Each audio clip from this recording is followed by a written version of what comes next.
We've got audio. There we go. Perfect. Very well. Shabbat Shalom, my most esteemed friends, honorable judges, LVE tribe, as well as everyone else accompanying us. On this rather precious, radiant, sunny, cold, spectacular day of Shabbat from California, the United States of North America, today is Shabbat, the 16th of Shevat, which is the 11th month of the year 5993 from creation, corresponding to the 15th of February of the year 2025. And today we shall study yet another chapter of the Spirit of the Feasts, part 19.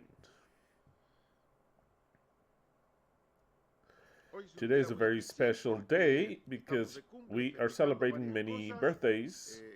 Brian's birthday, our anniversary number 34. So then we have a festivity day and as a festivity spirit. And with that spirit, we shall begin this subject first with a word of prayer. Our Father that art in heaven, we give you thanks for giving us life. We give you thanks for keeping our life.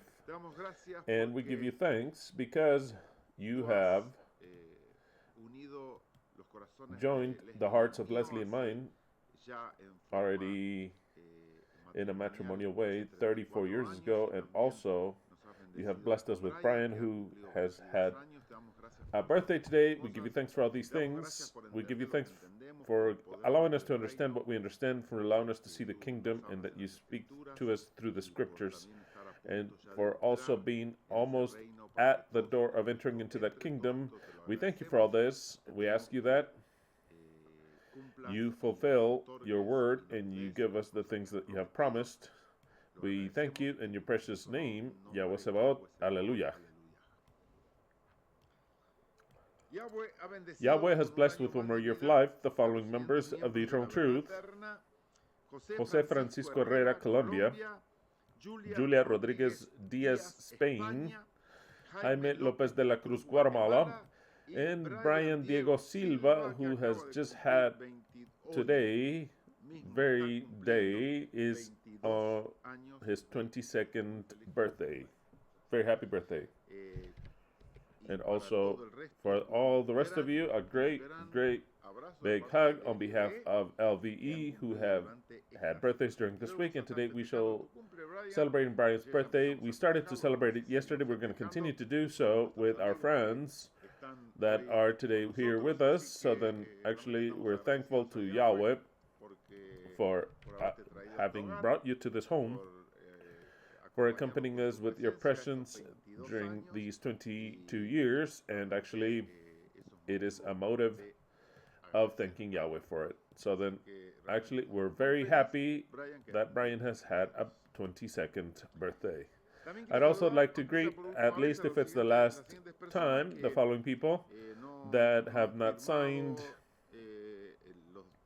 the documents that we have signed lately. It's this one here, Yom Kippur 2024, and we believe that they don't listen to us anymore. It is very important also the signature of that document, because part of listening is to act, not just to listen passively, but to act. And all those who have listened to this and have understood evidently, they have our back, of the eternal truth, and that is why it's very important when I read these people that leave, even if maybe they say, no, but I listened to you. Yeah, but if you listen to us, then actually you do not agree with us, or else, because if you didn't sign a document in which you understand that the one to blame for all humanity and all the things, Yahweh himself wants, and he made it in a way for us to understand it, that it has to be placed upon the Creator. It's not that we decided to make a new right, and that we just wanted to blame Yahweh just because we wanted to, because we rebelled per se, we rebelled against the Creator. No, it's backwards. actually completely backwards. He placed this system, and that's what we got to do. It is the same thing as when he came to earth in the form of Yeshua, of a human being. To rebel himself is to not have wanted to put him to death. That would be to be rebellious. To be rebellious is to have accepted him as a Messiah, to accept him as if he was coming to save Israel, and to make a great kingdom of Israel. That would have been to rebel oneself. What they had to do is what they did. And since he wanted it to be done that way and they didn't accept him, he hardened their hearts. He covered their eyes, and he also covered their ears, so that with their eyes they would see but not see, and with their ears hear but not understand, and with their heart to be obtuse and for it to not want to accept him, because or else his plans would not be fulfilled. So then, to have done that document of placing everything to blame of humanity, of all the evil, of the disasters, of the pain upon him, it is not our idea, but it's his idea. Those that did not understand this point, evidently, they are not a part of the eternal truth. That's evident. So then these people did not sign the document, and either way, we greet them. Gustavo Botero, Argentina. Patricia Denise Bernas Torres, the Dominican Republic, and Jocelyn Maria Fletes, Korea. We greet her one last time. Not just, I always tell you, you have to write to me and let me know only that you're with us. You don't only have to write to me and let me know, but you have to write me and let me know why, for what reason they didn't sign the document. That would indicate to me what type of companionship we have and unity. If they didn't sign the document because they didn't know, it's because they weren't listening, and we can understand that. But if they didn't sign because they didn't see it, like they had to do so, like they were afraid to do so, saying, no, how come I'm going to do this against Yahweh? So then you're not on behalf of the eternal truth, evidently. Why do you want our greetings? You understand what I'm saying? It's not just simply of saying, I listen to you and it's all fine. No. We go way past this. The lukewarm ones are vomited. Either you're hot or cold, but don't come and say, I'm lukewarm, I listen to you, but I'm not going to sign no document, mind you. I don't think so. But I like what you say because it's got things that I get from there. Yeah, you're lukewarm, it's all fine, but you'll be vomited. Here, those that are either hot or cold have a lot more of an advantage, and those who listen, because those who listen is because they understand, careful, that those that don't understand anything say, no, this is not for me. Very well. Either way, we greet you one last time. This week,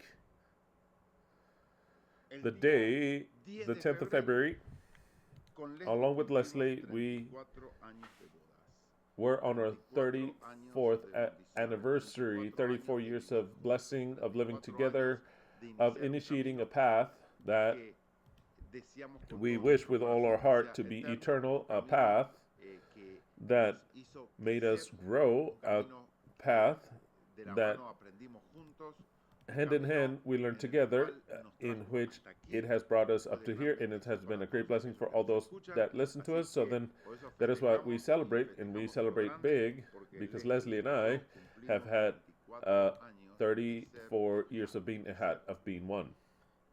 So then many happy birthday anniversary, Leslie and mine. We thank all of you that remembered, and they left us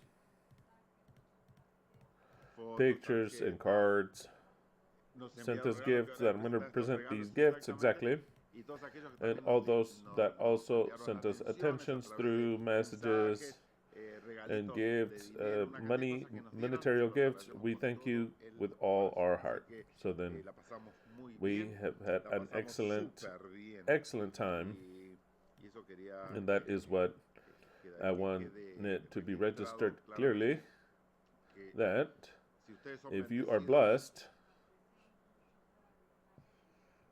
aside from that we appreciate every detail that you give us. If you are blessed, it is because someday, 34 years ago, we united with Leslie, or else you would not be enjoying this blessing. It is fundamental. It gave birth, that union gave birth, not just our children. Brian is having a birthday today, but also gave birth to the eternal truth already from that time, because it was absolutely fundamental. So then, we are very thankful to Yahweh and also to you for your greetings and all the rest. Very well. I'd like to show you the presents real quick. This comes from Nila from England, that sends us these white chocolates that are rather delicious. It's white chocolate Florentines. It's white chocolates with almonds and maybe even some sort of other type of seeds. Spectacular. They're exquisite. I love them. And you have the black chocolate version. I like it a little less. They're delicious, but I prefer the white chocolate ones. These are the Florentines. Chocolate with different types of seeds. Very, very delicious. Gave us these. Gave us also some cookies, different flavors. Also, she sent us a very beautiful donation also that arrived perfectly well. Nila, thank you. I show it right there. There, we can show it again. This is a scarf. It's a scarf that is cashmere wool, and it's excellent for the cold so that you don't get the cold on your throat. This one's for me. This one's for Brian. This scarf is. When you get cold, you put it on like this, and that's it. You no longer have colds. Spectacular. 2 English tea boxes, different flavors. This is vanilla. And this one's strawberry that we haven't tried yet. We love them. These teas, they're spectacular. And gloves for Angelina and for Leslie. Precious gloves for Angelina and Leslie, which are leather gloves, very fine leather gloves. Very fine, spectacular. And also, what Leslie was telling me, it's a little chain, silver necklace with 2 earrings, precious silver and blue, that we are so fascinated with. Precious. Many, many thanks, Nila. Spectacular. Everything arrived perfectly well. Your envelope as well. And the love of her love also arrived. Very well. This one here. This one's from Felix. Wow. Gave us what? A knife.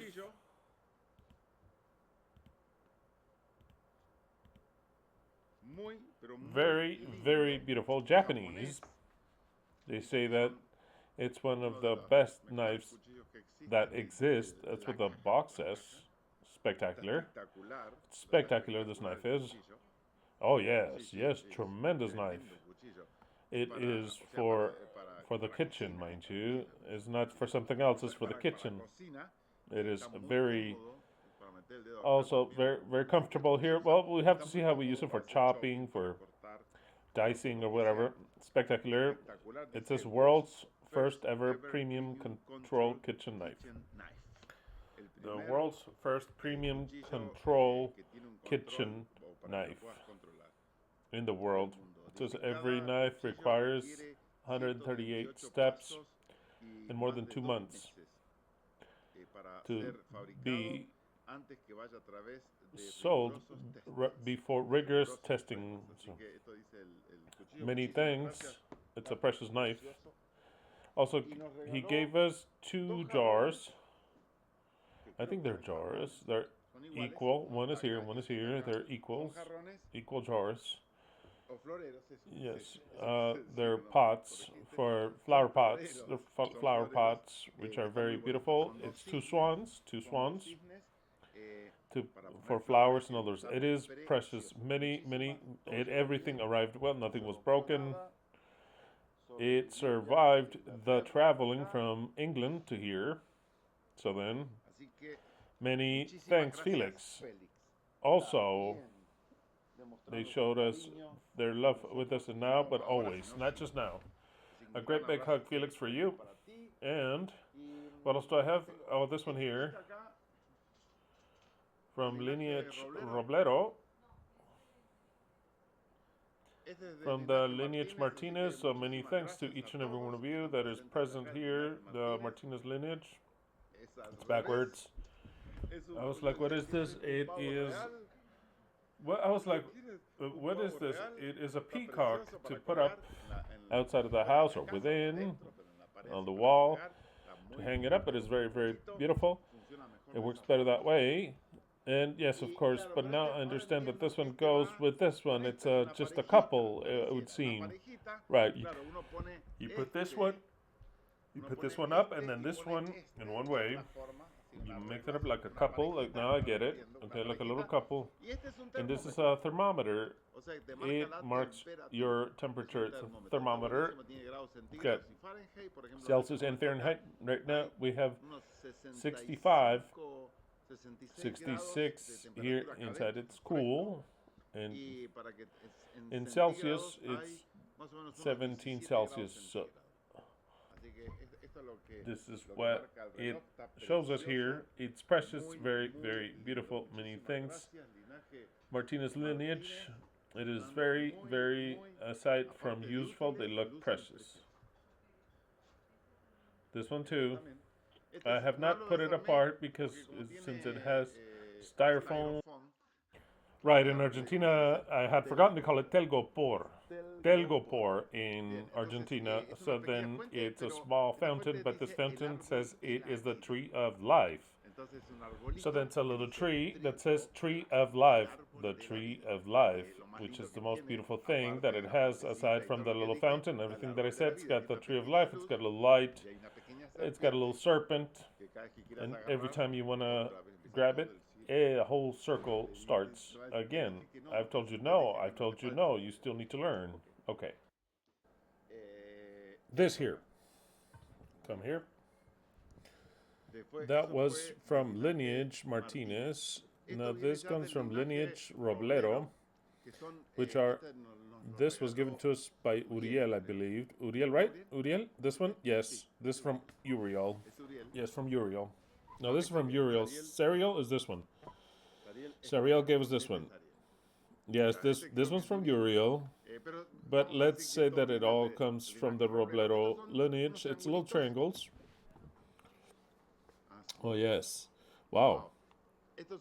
Little triangles, which kind of like incense perfume. You turn them on, those little triangles, and you have like 20 minutes of very, very delicious perfume. And these are directly the incense right there that you put up there. Very, very delicious. Copal is the flavor. Yeah, we love the incenses.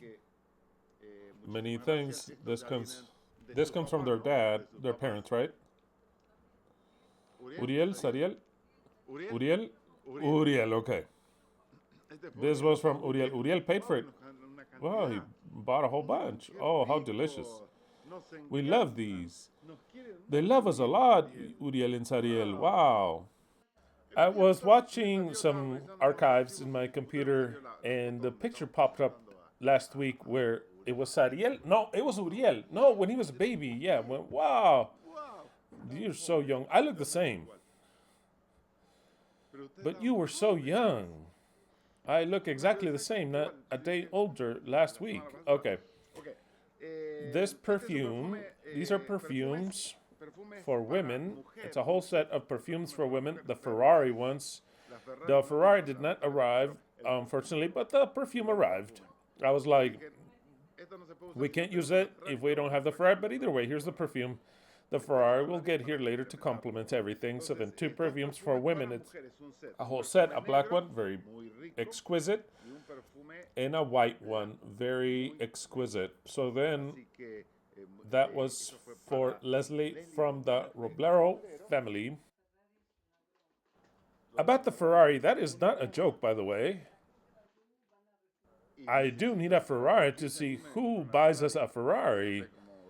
That I don't even know how expensive it is to keep up. As they give it to us, we'll sell it. Of course, it's a joke. Who wants a Ferrari? Who wants that car? I want a car that is useful. Okay. This is what they gave me. It's got a flavor of patchouli that's exquisite, intoxicating.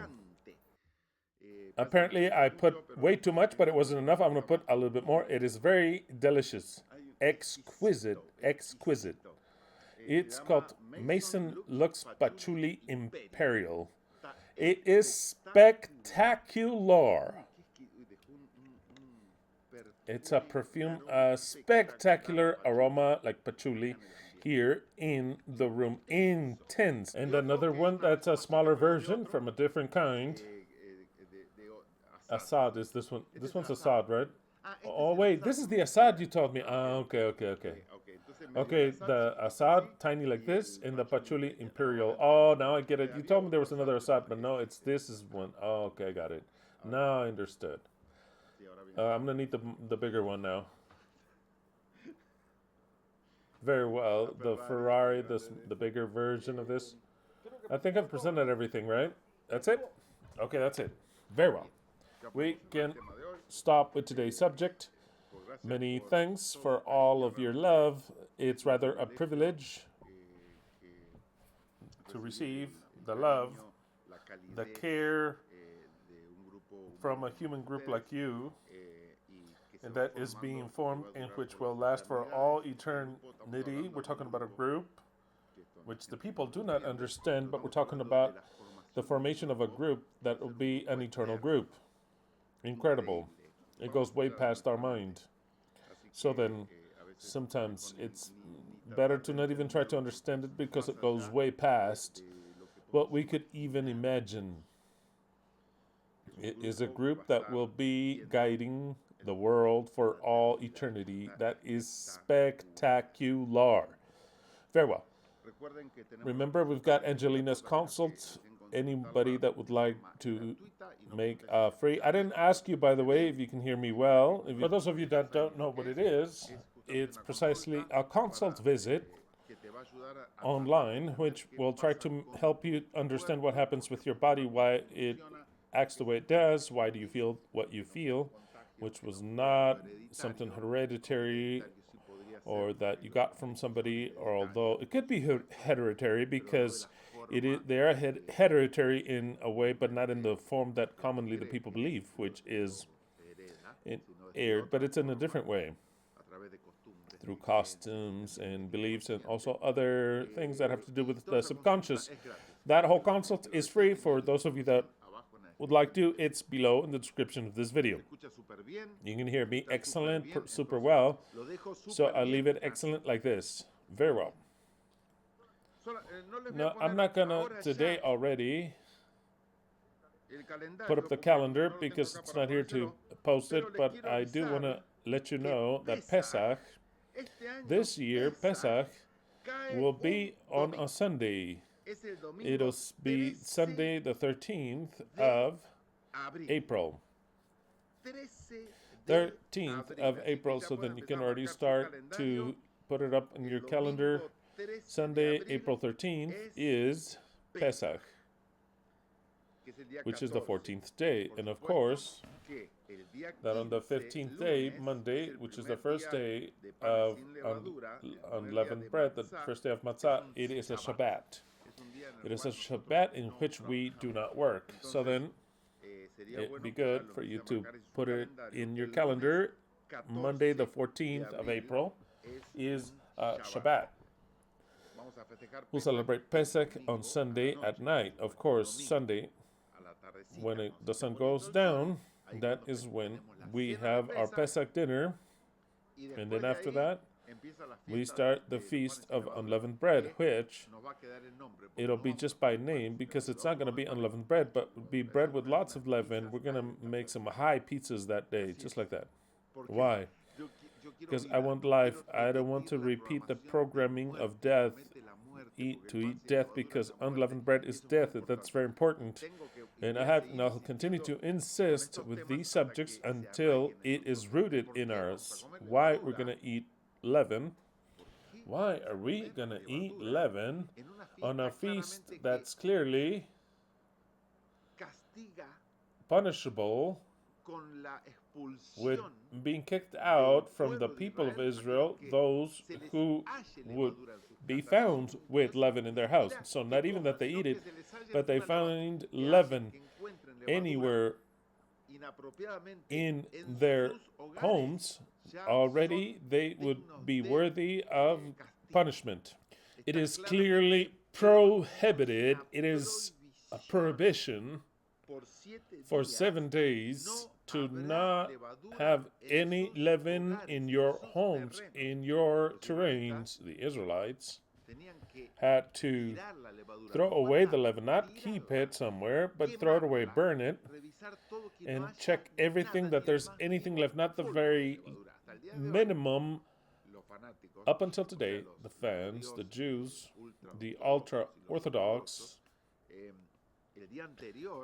the day before is the day they would check their home as with a magnifying glass to every corner to see if they forgot something or a little bit of cooking, just a crumb. If they find one crumb that didn't remove for them, it is a great sin. Well, in the eternal truth,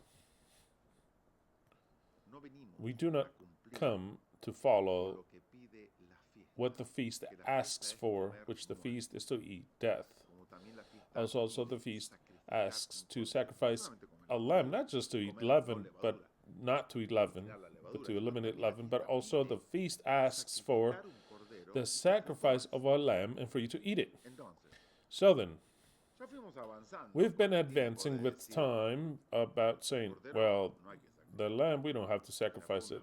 That is advancing from Christianity. You don't have to sacrifice it because the sacrifice has already been made. That's how we started to understand things. The Jews are still doing that. Those that can. Some say that there's no temple, they don't sacrifice, but it doesn't matter. They try to eat a lamb.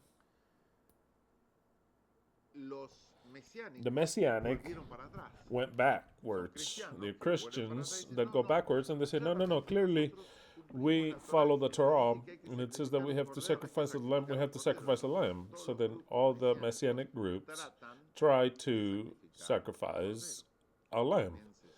As also they get circumcised and all the rest. We, who had already advanced when we were Christians already, to not say there's no need to sacrifice a lamb. We have the lamb sacrificed already. The Christians don't even keep the Pesach in the appropriate way about the celebration. But we started to celebrate Pesach in the way in which we thought that was correct. At least by not eating bread with leaven. During 7 days, obligatorily eating unleavened bread. Not just by eliminating leaven, but eating forcefully unleavened bread. You see how there are actions that are negative and positive actions. The negative one was do not have any leaven, and the positive one is eat unleavened bread. We practiced all that. But we're still in the path of wisdom and growing and knowing this already, because this was already a true knowledge that was already old in the eternal truth, that leaven is not a sin. Like the Christians believe, leaven is a symbol of life. So then we notice that leaven is taken from the body to represent a dead body. And the very same Torah and the very same Bible tells you you'll eat bread of affliction. The matzah or the matzot, or the unleavened bread, is a symbol of affliction. And it was to be eaten daily, so then psychologically placing all the symbolic components together. I have a bread that has leaven, it's got life.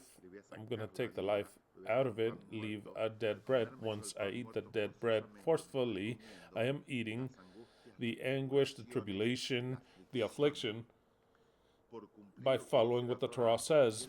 And that is what human beings have fulfilled for almost 6,000 years by eating affliction and pain. All of a sudden, we woke up to this reality and said, we're going to celebrate the feast differently.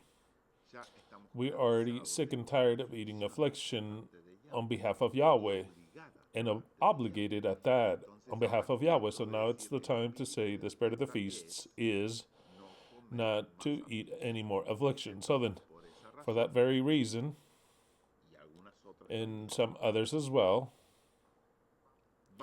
we are to eat leaven. We are going to eat bread with leaven. And that is a symbol of rebellion that Yahweh says, don't eat this. And I say, I'll rebel against him. No, that is not the sense thereof. The sense is to revert the curse. Just like that, to revert the curse. An example may be kind of dumb, but it's an example either way, would be that the women who have pain in labor with modern medicine that is good for some things in certain cases, she can be alleviated of the pain. The curse is there, but not because the curse is there. Am I going to go blindly follow the curse? No. The same thing is this case. It is better that I'm going to give now. We tell the women that she was going to be taken over by the man. The man was going to dominate over her, and that her desire would be given unto the man, whatever that means. But that means it's an action that's ultra machista. Women are no one and men are everything. What the man wants to be done, that is what it'll be done. The woman has no right to anything. That is what the curse says. What the curse says. So then, how do we revert it? By fighting against that curse. Fighting, equalizing the genders, trying women like a co-equal, not like someone that has to be stepped over by man, like the curse says. And so then the curse is reverted. There you have two examples. If we eat unleavened bread, all we're doing is bowing down and accepting that Yahweh continues to make us eat affliction. There's no other word. Just so I was going to say another word. To make us eat affliction. So then we're going to say we're no longer going to eat affliction. We're no longer going to eat affliction, as also we're not going to step on women anymore. There's a special day, not like you said in Bereshit, but she has a even more elevated and more special place. It is what Yahweh wants to awaken in us. Just like that, what Yahweh wants to awaken in us. Another example would be, he that does not keep the Shabbat has to be put to death. We say, you keep it if you want, and if you don't want to, don't keep it, but you will not be put to death, and even less, not even criticize you. That's the way I see it. You see how it changes completely. Another one, vital one. He that is not circumcised is not a part of the people of God. I would say, no, I don't want to be completely a contrarian. I would say circumcision isn't absolutely nothing, but rather a symbol that is machista on his behalf, not of man, of Yahweh, that he imposed upon a people, and he made him believe that it was his mark. Okay, we took away that mark, and we say circumcision is a malediction. I am not saying what maybe another lukewarm person would say, that it's circumcision is not necessary. No, that would be a lukewarm. For me, is not that it's necessary. That would be a lukewarm speaking. No, I say circumcision is a malediction on behalf of Yahweh imposed upon Israel and also upon other peoples that he made them understand and believe that stupidity. So then, on top of it, just not being necessary for me, it goes against salvation that in this case is the Messiah. The Messiah has proposed to give back his foreskin if it was cut off. So then it goes way past of just saying it's not necessary circumcision. No. On top of it not being necessary, unnecessary, it's a malediction, it's a curse, and there has to be given back what was taken away, period. So then it is very clear our position is in the eternal truth. So then, for that very reason, the day, March 13th, we shall celebrate Pesach by eating whatever we want to eat, without eating bitter herbs. If I like this, because I like, if we do, I love dandelion, but I'm not going to do it by thinking, oh, how horrible is this? Give me a little bit more of this herbs. Here, become bitter. Imagine an Israelite celebrating Pesach,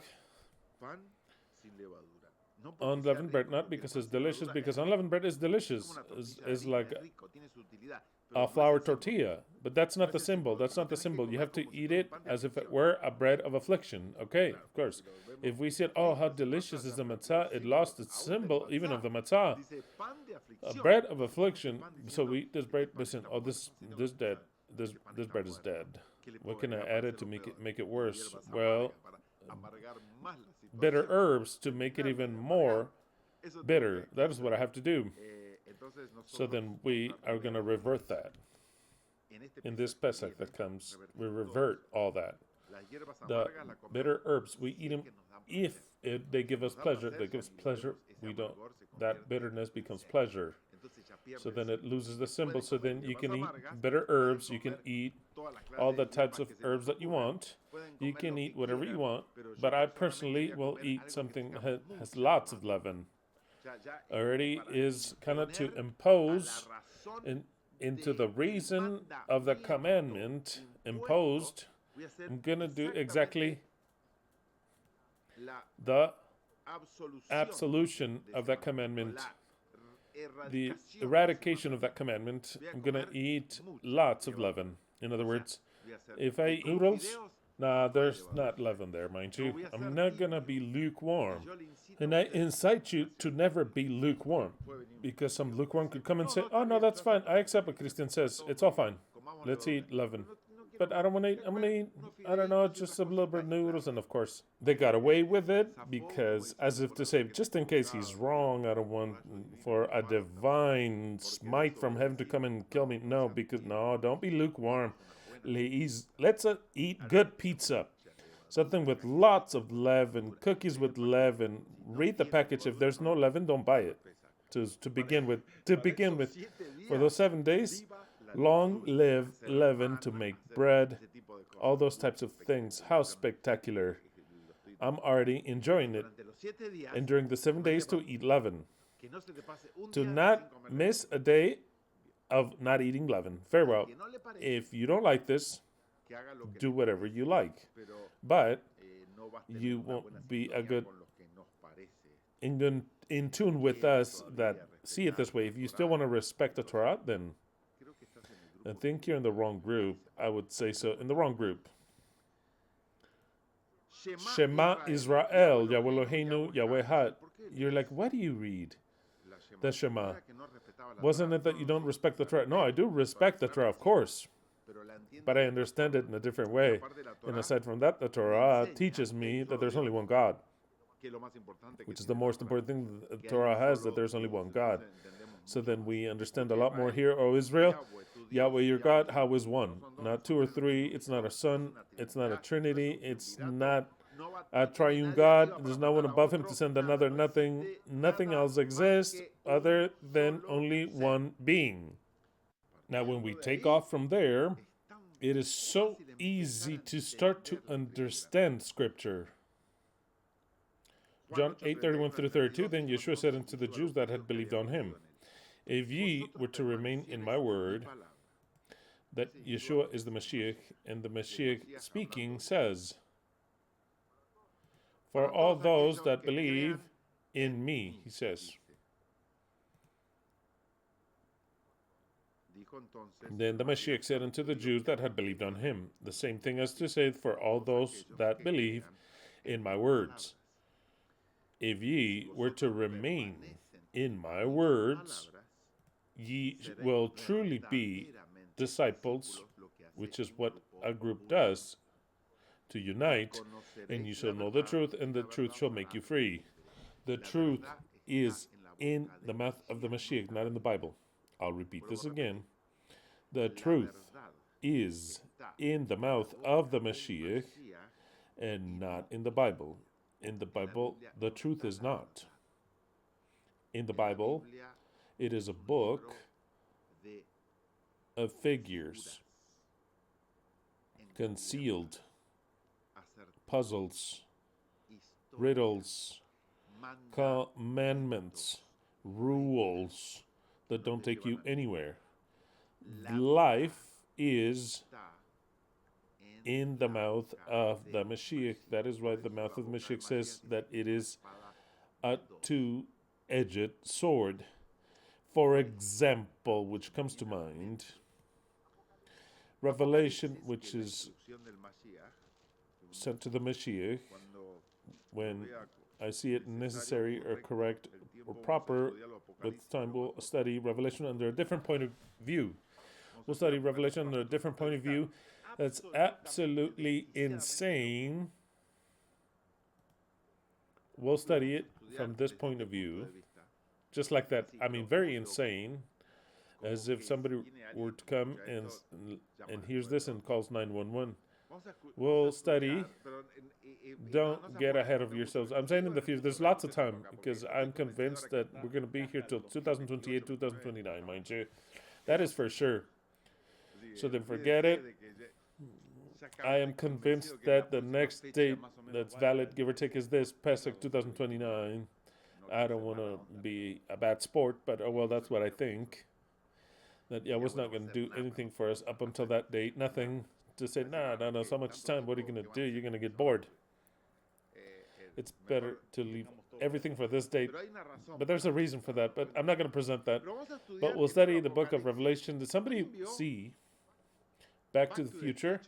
Can't remember in what part it is, in 1, 2, or 3. I think in number 3. It could be wrong. It could be in more than one more chapter. What I'm about to say, one of my movies that are my favorite movies of all time, my all-time favorites. I've watched them many times over. I love them. Back to the Future, to go Back to the Future. And there's a part, the guy that's in the future writes himself a note to be read when he's young, and he gives it to him. It's the very same person that's in the future, but the one in the past hasn't the least idea of everything that he was going to learn and what would happen and what he would need. So then that person that travels to the future already learned many things. In number second, also in the first one also, right? Because exactly. There you have it. A note. There's a note. So then he leaves a note written. This is this and that, this and that, this and that. But he leaves it in the future. He writes it to him. He leaves it and he tells him, when you get to this date, read it. When it's the very same person reads that, of course they're not going to understand a thing, because the very same person wrote it, but in the future. So that I want you to understand that, which is crazy, completely insane. But that is why we have the DeLorean here. But it's not just for anything that we have the DeLorean here to travel to the future. So then the DeLorean, it's kind of like he took us, Yahweh wrote this to us. He made us write this. In his way of writing, it's not that we come from the future, but in a way, that's prophetic in speaking. We do come from the future. Why? Because Revelation is the revelation that Yahweh gives unto the Mashiach. That is how the book starts. This is the revelation that Yahweh gave unto the Mashiach. Okay, let's stop a little bit there. The Mashiach is not that Jesus that came 2,000 years ago. We've understood that clearly. It's not. It was Yahweh, the one that came 2,000 years ago in the form of Mashiach. And obviously, he's not going to speak to himself. No, it makes no sense to even mention it. There was never the Mashiach here on earth. And Revelation says this book is a book dedicated exclusively as a revelation of a wisdom that the Mashiach has to have, that God gives him. Having understood everything that we understand that the Mashiach is here and it's a human group, that book was dedicated for the Mashiach, but it was written in the future. In the future. Just like, if you understand what I said about Back to the Future, Yahweh, so that it is impossible to understand for anyone else, because of course, if you were to read the note of the Back to the Future, you weren't going to understand a thing. So then Yahweh made like a future reality for the Mashiach, and he wrote it in a letter in the past so that when the Mashiach would get to a certain age, he would read, hey, hold up, that's me. What's he say that I have to do? Oh, the whole world's going to say the Mashiach's going to do this and that, the Mashiach, and they don't understand who the Mashiach is. But the Mashiach reads this and says, this is for me. If this is for me, we have to understand it in a way that's completely different to what can be understood by looking at the figure of the Mashiach. If that letter is for us, then it is understood completely different. Because to top it off, it is filled with symbols, concealed, and that is when the study of Revelation becomes beautiful, once you understand it that way. For example, Revelation chapter 3.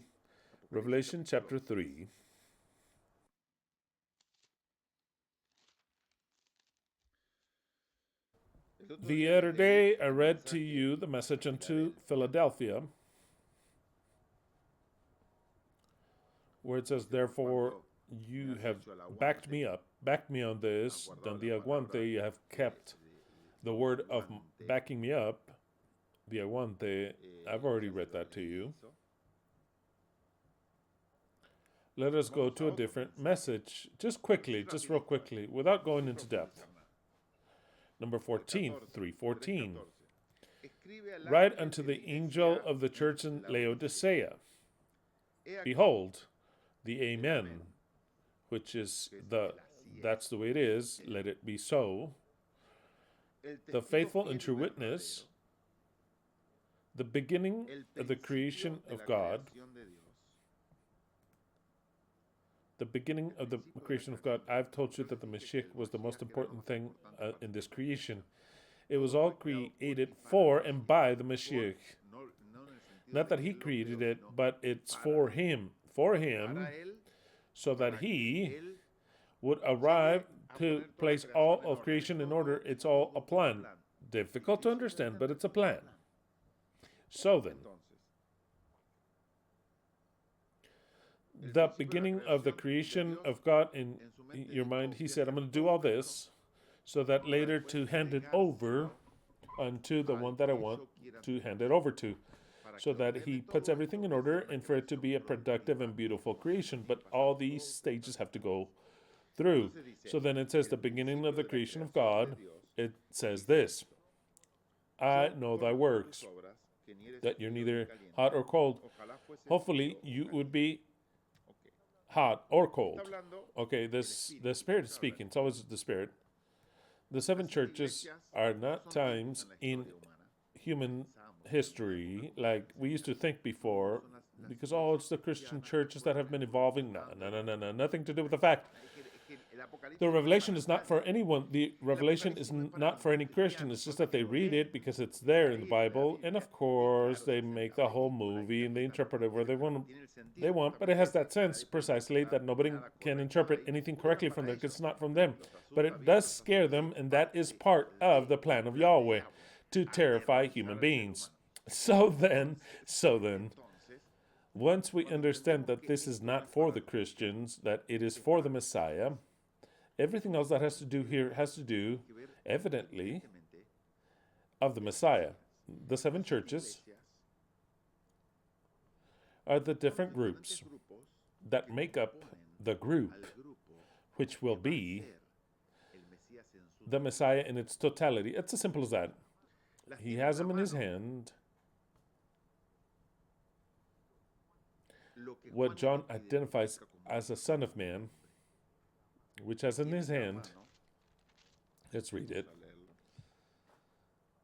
Revelation chapter 1.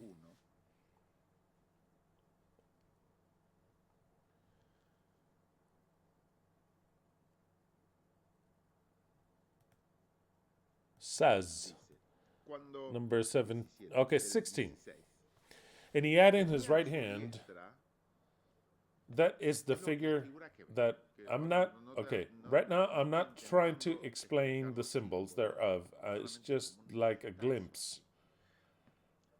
Revelation 1, 16. And he had in his right hand this Son of Man. Well, I'll read a little bit from before.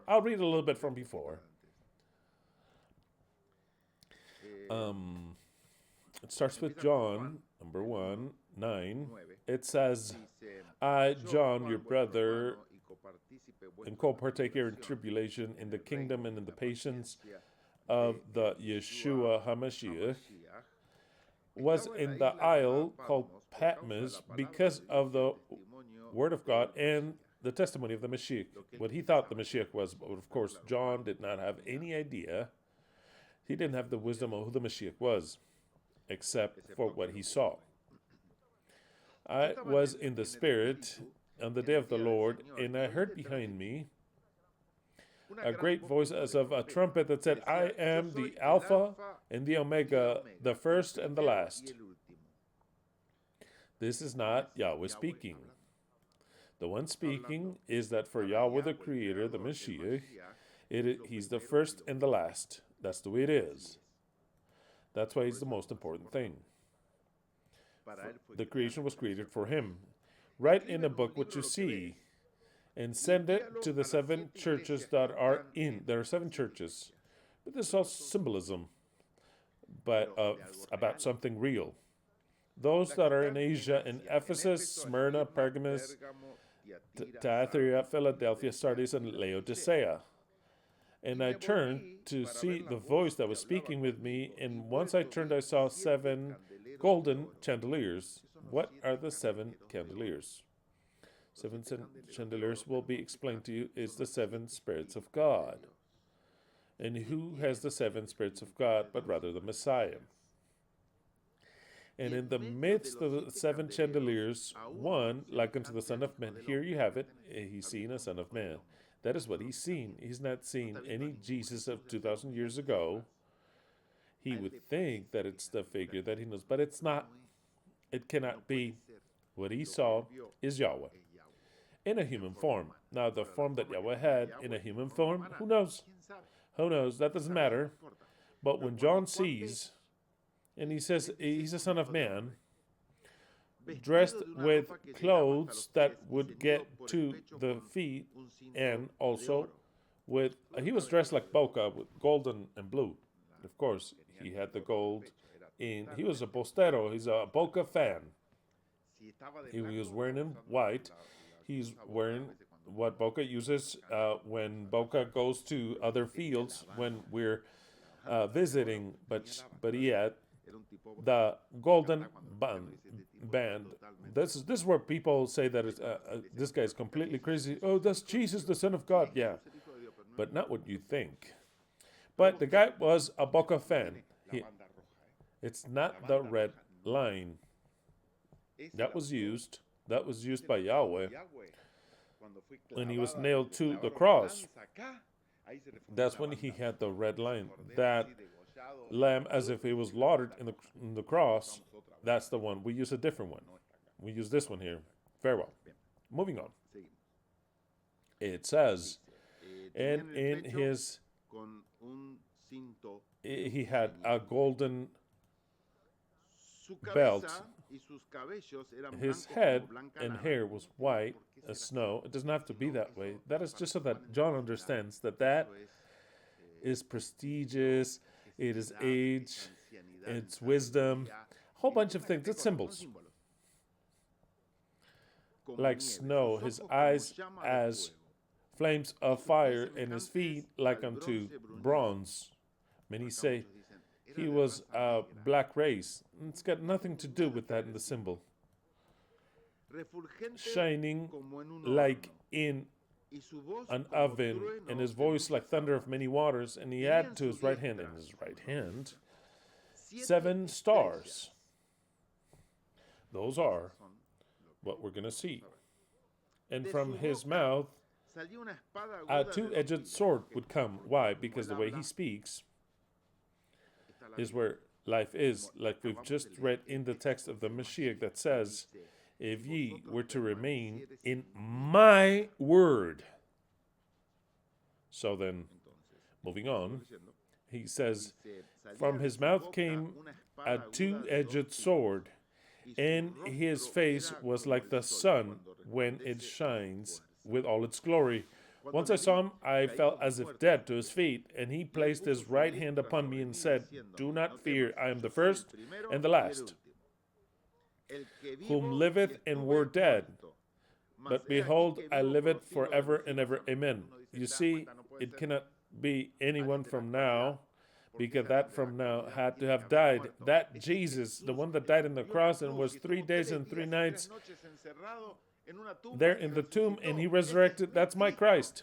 You're wrong. What is the wrong symbol? Is it that one? What noise was that? Let me tell you. I think it was that is my Christ. I don't know if that's the one. It has to go, yeah. It has to go, yeah. Might it be that? Or did I press mute? Maybe I pressed mute. Or is it this one? Okay, no, that's not it. That's a little music. No, that wasn't it. Oh, it must be this one. That's not it either. This one. No, that's not it. Oh, this one. That's not it. It must be this one. Well, which of them all? I've touched them all. Which of them all? Well, anyway, which was it? Which one was it?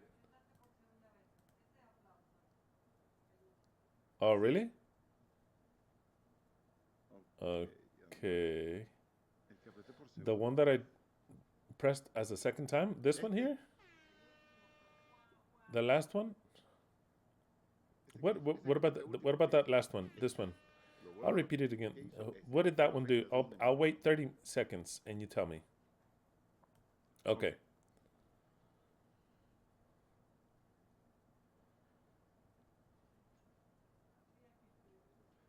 Yeah, I would have. He would have to write it. That one. What was that one?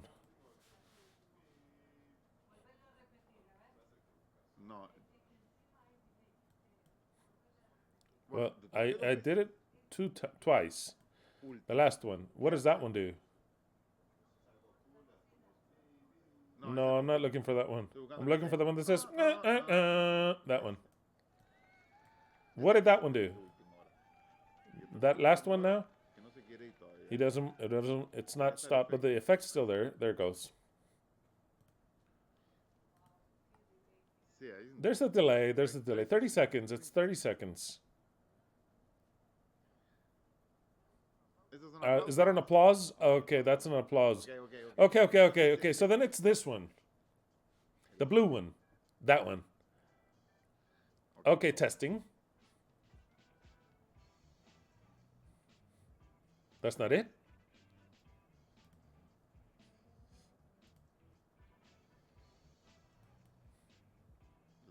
Oh, the time. Well, oh no. Okay, wow. I stopped. What about this one? What about that one? That was just for a short time and left. No, it's just 30. Count them. 30 seconds. It would seem eternal. It would seem eternal. Okay, it's this one. It's this pink one. The one that goes, The pink one? It's that one. It's gotta be that one, the pink one. Okay, I have to write it down. It's that one for sure. Yes, of course. It's not the one? Okay, the pink one. Okay, the pink one. So then, here we go. When you're reading this text, it says, "Do not fear, I am the first and the last, who liveth and were dead, but behold, I live forever and ever. Amen." The Christians say, that is my Jesus, the Christ of Nazareth, that died in the cross for me, for my sins, and resurrected. Wrong. Wrong. Very wrong. That's not the way it is. Why? Because it's all symbols.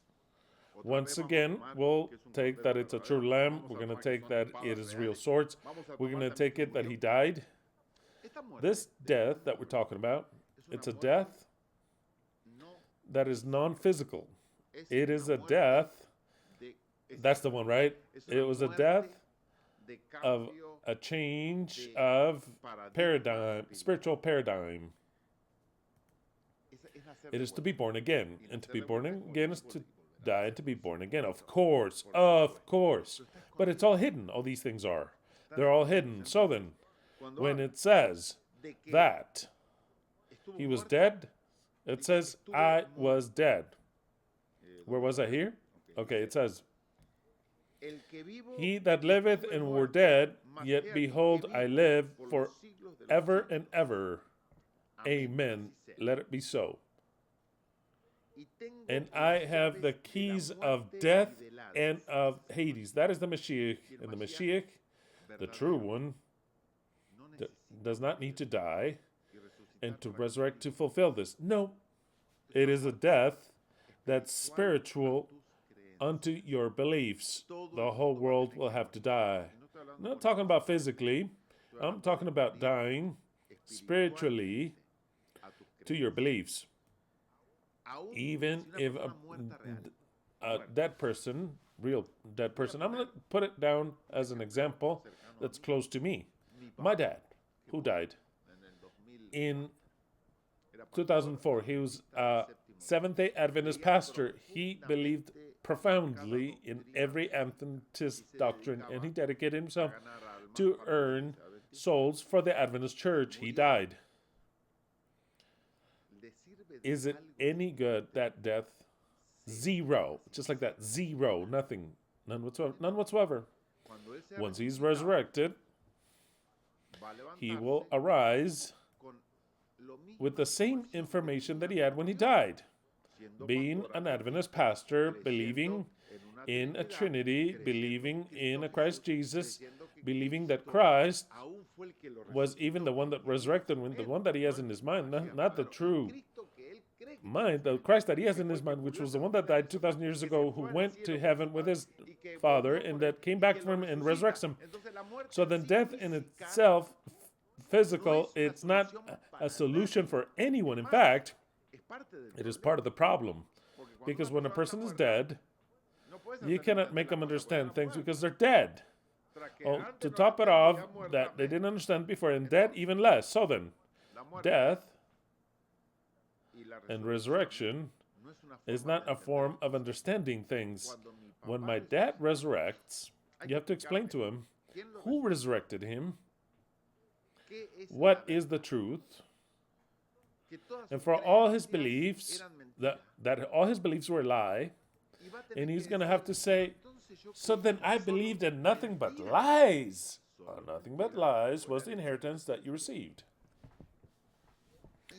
And in that point in time, it's when he dies to his beliefs, and he's born again unto other beliefs. Do you understand what I'm saying? Okay, let's make this exercise. Let's do this mental exercise. Just so you understand a little bit more about this.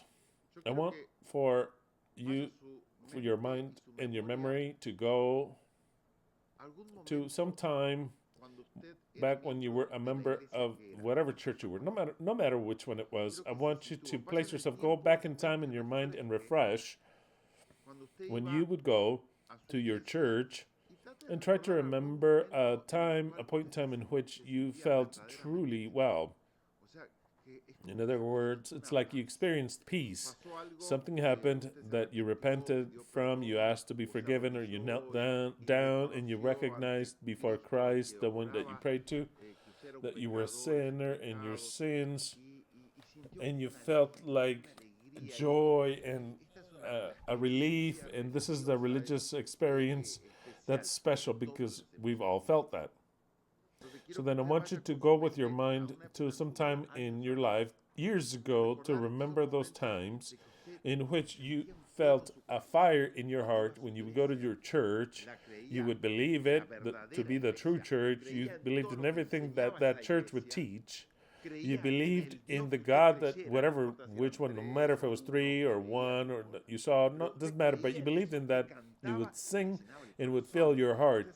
You would kneel down and you would pray to that Christ in the name of his Father, or to the Father in the name of his Son, and you would feel good with yourself to say, I feel so happy, I feel such peace that only Christ can give to me. You have to have felt that, because I felt that a whole bunch of times.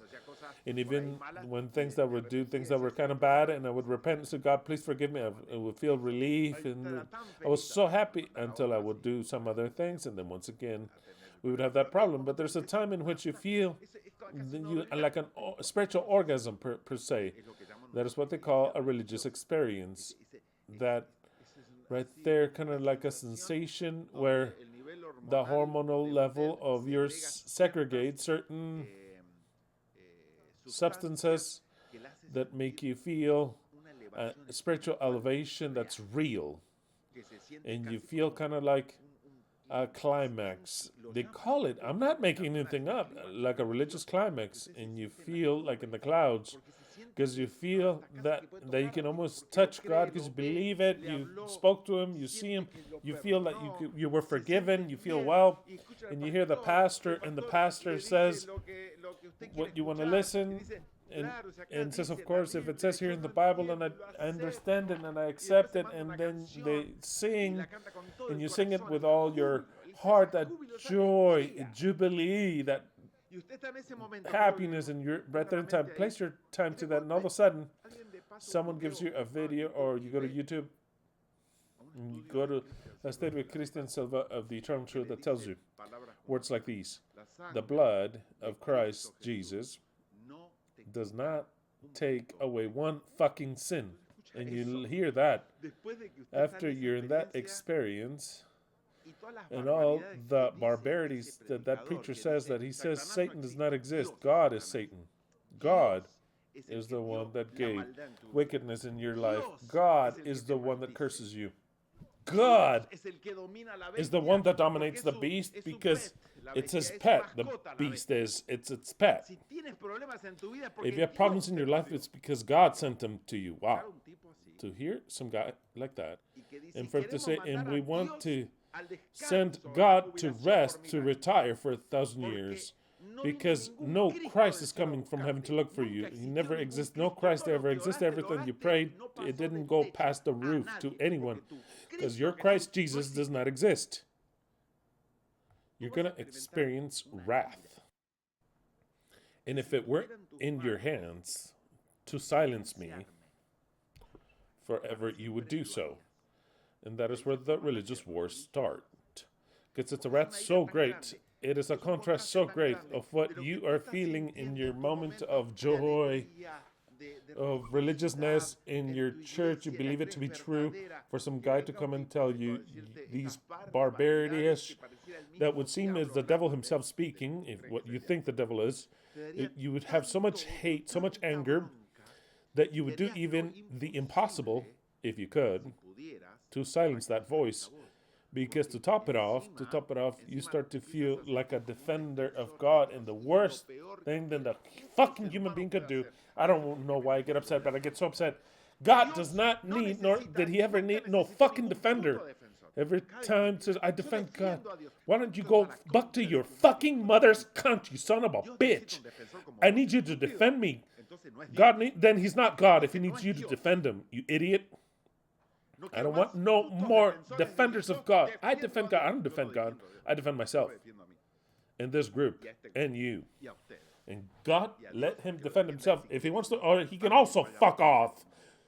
Just like that. Oh, I defend God. I'm so sick and tired of people says, I defend God, I defend the Bible. Well, why don't you eat it, you son of a fucking bitch? Or shove it way up your ass, because I don't defend it. I don't defend God. What? They can all fuck off to their mother's cunt. I defend myself and humanity and every human being. And Eddie got upset also in every human that exists. But now, fucking God. That is more power than me. To top it off, he wants worms, which he calls us to defend him. To defend his fucking doctrine. And the people are like, wow, how insane. But that is what you believed in your fucking experience, that it made you believe, if you remembered it correctly, that you would feel in the clouds you were a worm, a slave of a religion that you didn't think you were willing to kill for your religion, for your pastor, for your fucking God. And you wanted to kill. You wanted to kill for your God. How are they going to tell me that Jesus is a son of a bitch? How are they going to say that the Virgin Mary was a filthy bitch? How are they going to tell me that I can't take it? I'm going to kill that person. They need your fucking defense, you idiot. You fucking idiot. In any case, if that virgin were to exist and to live, which doesn't, she should defend you, you idiot. When somebody does something to you, the virgin appears and to defend. He loves me, I'll defend him. Doesn't do it, you idiot. Doesn't do it, you idiot. But we defend the gods like idiots, like imbeciles. Poor thing. And then defend the imbeciles that defend their God. And that makes me greater than all the rest. Because to top it off, I defend even the imbeciles. I don't defend God. God, he can fuck off for all I care. But humans, I'll defend them. I defend them because they're my brothers and sisters. And the other son of a bitch is either he makes her life impossible, of course. Just imagine if you go to your church and you hear everything that I've just said in the last 5 minutes. I mean, the hairs knowing me are up right now. If your mom heard that. That doesn't believe in anything. She's going to say, she's going to get a cardiac arrest. Imagine a religious, if they have a weapon, they're going to want to hurt me. Because they are offending their little God. They're fucking God, dog shit, God. Oh, you're attacking my little God. Shove your God up your ass, you son of a bitch. You and your fucking virgin and your God, shove them up your ass. If we're here to defend humans. Nothing else, nothing else. The people defend their God. Gideon, I think is his name, Gideon. It is Gideon. He started to defend because the people had done an idol. And since God can't defend himself because he's in a wheelchair, doesn't do dog shit, and all he does is evil, he could bring down the idol. So then Gideon, he grabbed one day and he went with a hammer and he brought down the idols. How pretty. And God says, oh, how pretty. This guy's on my behalf. He brings down the gods. He will serve me. And the people say, I want to be like Gideon. I want to go and bring down the idols. In other words, why don't we go and we start to burn churches then that you don't like? That's what I learned with the Adventists. I was thinking that the Adventists, they see a Catholic church and they say, this is the enemy. The statutes, they say it's paganism. If they could, they would bring them down or not. You don't think so? They would bring them down because that's pure paganism. So then you see what it is to defend God? Do you see that the religious wars is to defend their fucking God? And every God is a miserable God. A miserable being. Both the Muslims with their fucking Allah, like the Jews with their fucking Yahweh. That's where the true Yahweh is true, Allah is the true. And then the Christians come to fuck it all up to hell and say, no, it's the Son. He's the God that we believe in. So then, those Muslims, they say, Allah has no son, you sons of bitches. And the Christians say, we believe in the son. And the Jews say, Yahweh has no son. So then what do we believe in? Let's all kill each other then. And we all defend their fucking God. Instead of saying, hey, why don't we burn all the gods? And grab Yahweh, fuck him off to hell, the fucking dogshit temple. I mean, didn't he burn his own fucking temple? And then they rebuilt it. You touch the temple, you burn it, then make your fucking grandmother build it for you. I'm not going to build it for you, you son of a bitch. To top it off, I built it. I put my gold and my effort and took care of it, and you come and you destroy it. Now, let some other son of a bitch build it for you that believes in you. And the sons of bitches, like all the prophets that come in, they build the temple again. And all the sons of bitches that are thinking, oh, we're going to have the third temple. The third temple. Got to use all the fucking dog shit. Let's see. Temple, I don't know if that's the one. The third temple. No, is this the voice? No, wait. They're all trying to have the fucking temple. Why? Because God destroyed it. And so they want to build it again. It's like having a husband that marries a wife, and the husband comes and burns her house down. And then she says, oh, I'm going to build it again because of the favor of my husband, and builds it again. And the husband comes in and says, you daughter of a fucking bitch, I'm going to strike you and insult you. I'm going to burn it again.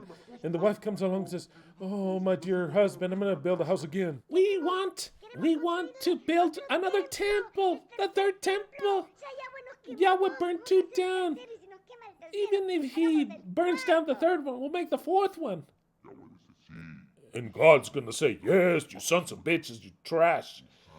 You worms of Jacob, make me the other temple. You're such idiots. You're such idiots. And then the idiots built another one. And I told them, I'm going to burn it again. And now they want to make another one. Man, they've got to be fucking idiots.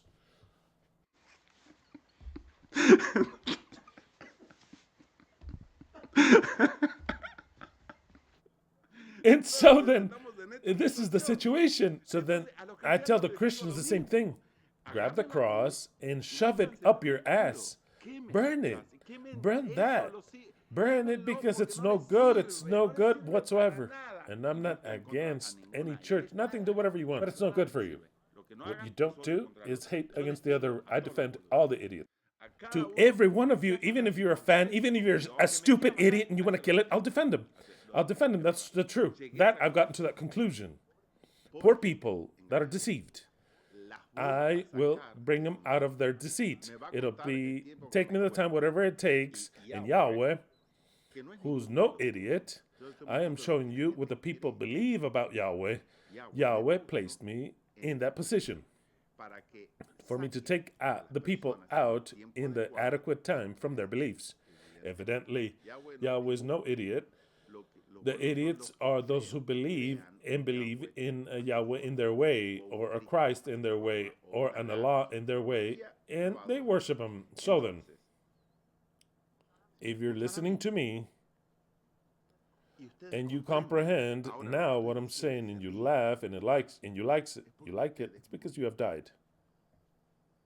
That is all the story that I told you about. If you were able to withstand the words that I've just presented, what is considered to be blasphemy and bad words, you're a different person. Because the person that you believed in, that I took you back, that loved their religion, would not have been able to withstand this. If you withstand this, and to top it off, not just withstand it, but you enjoy it, it is because you're a different person. Do we agree with what I'm saying? You were born again. I would not have withstood it myself. I would have said, take this demon out of here. We are born and we die a multitude of times, not just once, a multitude of times. Now, all who are really dead, what good is it if they cannot understand a thing? When they resurrect, they have to go back through this experience live. So then you have to die spiritually to your beliefs, being alive. And being alive, when I read this text here, just in case one didn't understand what it is to be born again. It is the experience that we have gone through. It is literally to be born again. If you were to listen to this years ago, you would have rejected it and you would not have paid attention to it whatsoever, and you would have felt hate for this message, and there would be no chance for you to understand this message if it weren't little by little. Now, what chance do we have to make this message to people understand that are Christian, that are now in the condition that we were years ago? You see how difficult it gets. How are you going to present them? A guy like me who just insulted their God, he said Christ can go fuck off to his mother's cunt. The Holy Spirit can also go to his mother's cunt, the Holy Spirit that they have. And so he can't speak that way. This man does not have the Spirit of God. They know what the fuck the Spirit of God. They said this man does not have one Spirit of God. You're right. He has 7 in whatever measure, but he has 7, not just one. So then they cannot withstand that. They cannot suffer it. They cannot understand it, and they cannot accept it. It is very clear. Someday they will see it and understand it once they see that nothing is fulfilled, or nor has anything been fulfilled, nor anything will be fulfilled, and when they see the Messiah acting with power. Now, why do we were able to do so, to achieve it? Why is it we, being in the same condition as a Christian now, or a Jew now, we being in the very situation achieved to pass onto this side and understand this whole message, and another cannot? That right there, I cannot explain it to you, the reason of why, what reason. It goes way past that. But that's how the things are, and the groups are formed that way. The groups are formed that way. So then, we don't have to even overanalyze of how is it the other one yes or not me, and the other one can, and not this one. We don't have to analyze it that way. The one that understands, and he that does not understand. In the end of it, they're all going to understand.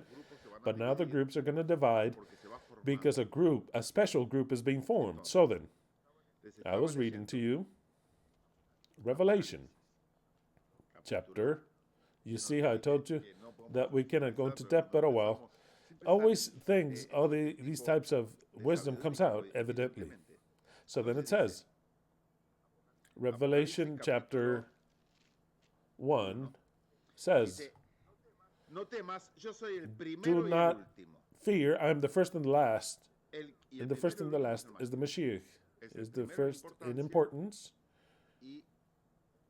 and the last in everything, as if to say, here I am everything. That is what the Mashiach is. Fear not, I am the first and the last. In other words, I am everything. I am he that liveth and was dead. Exactly.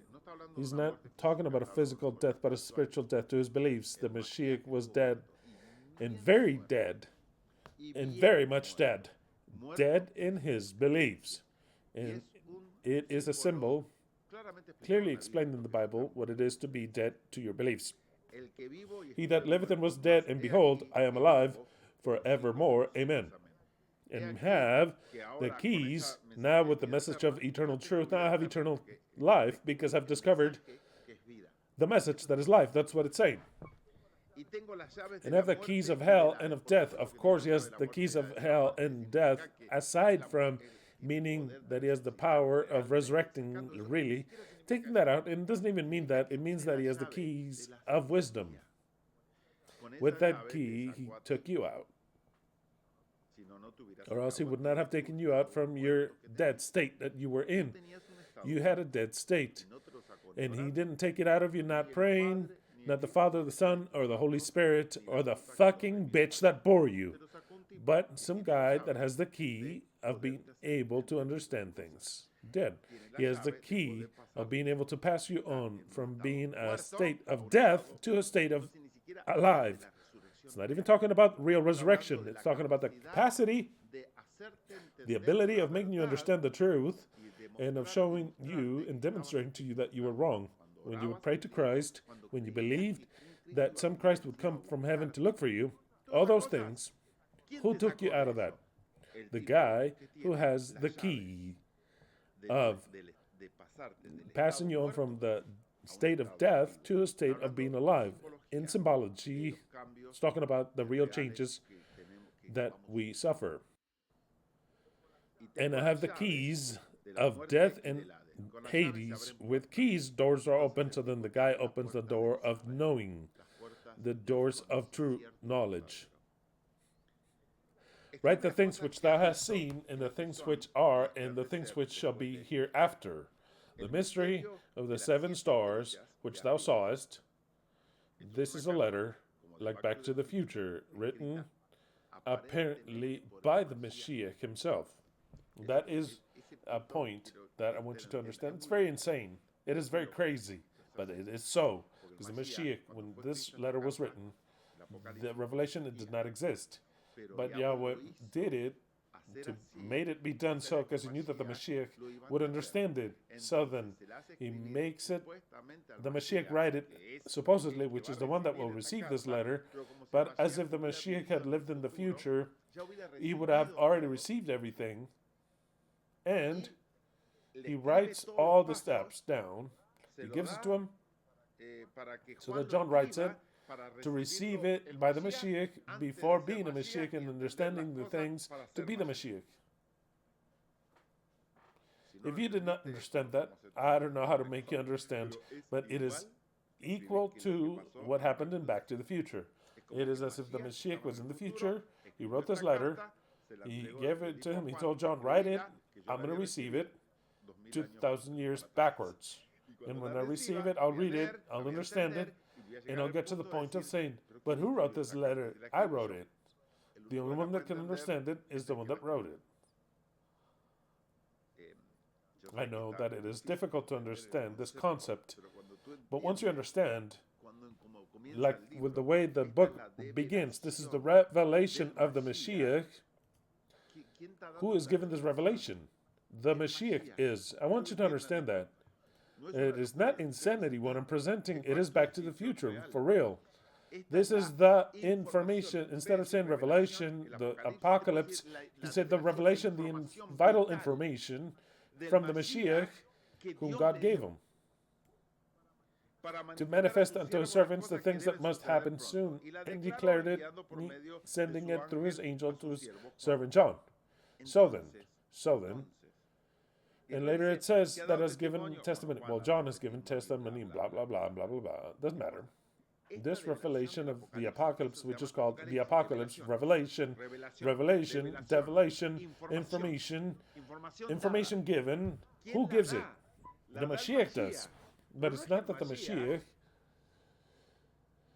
was to be born at the end of times. Yes, of course.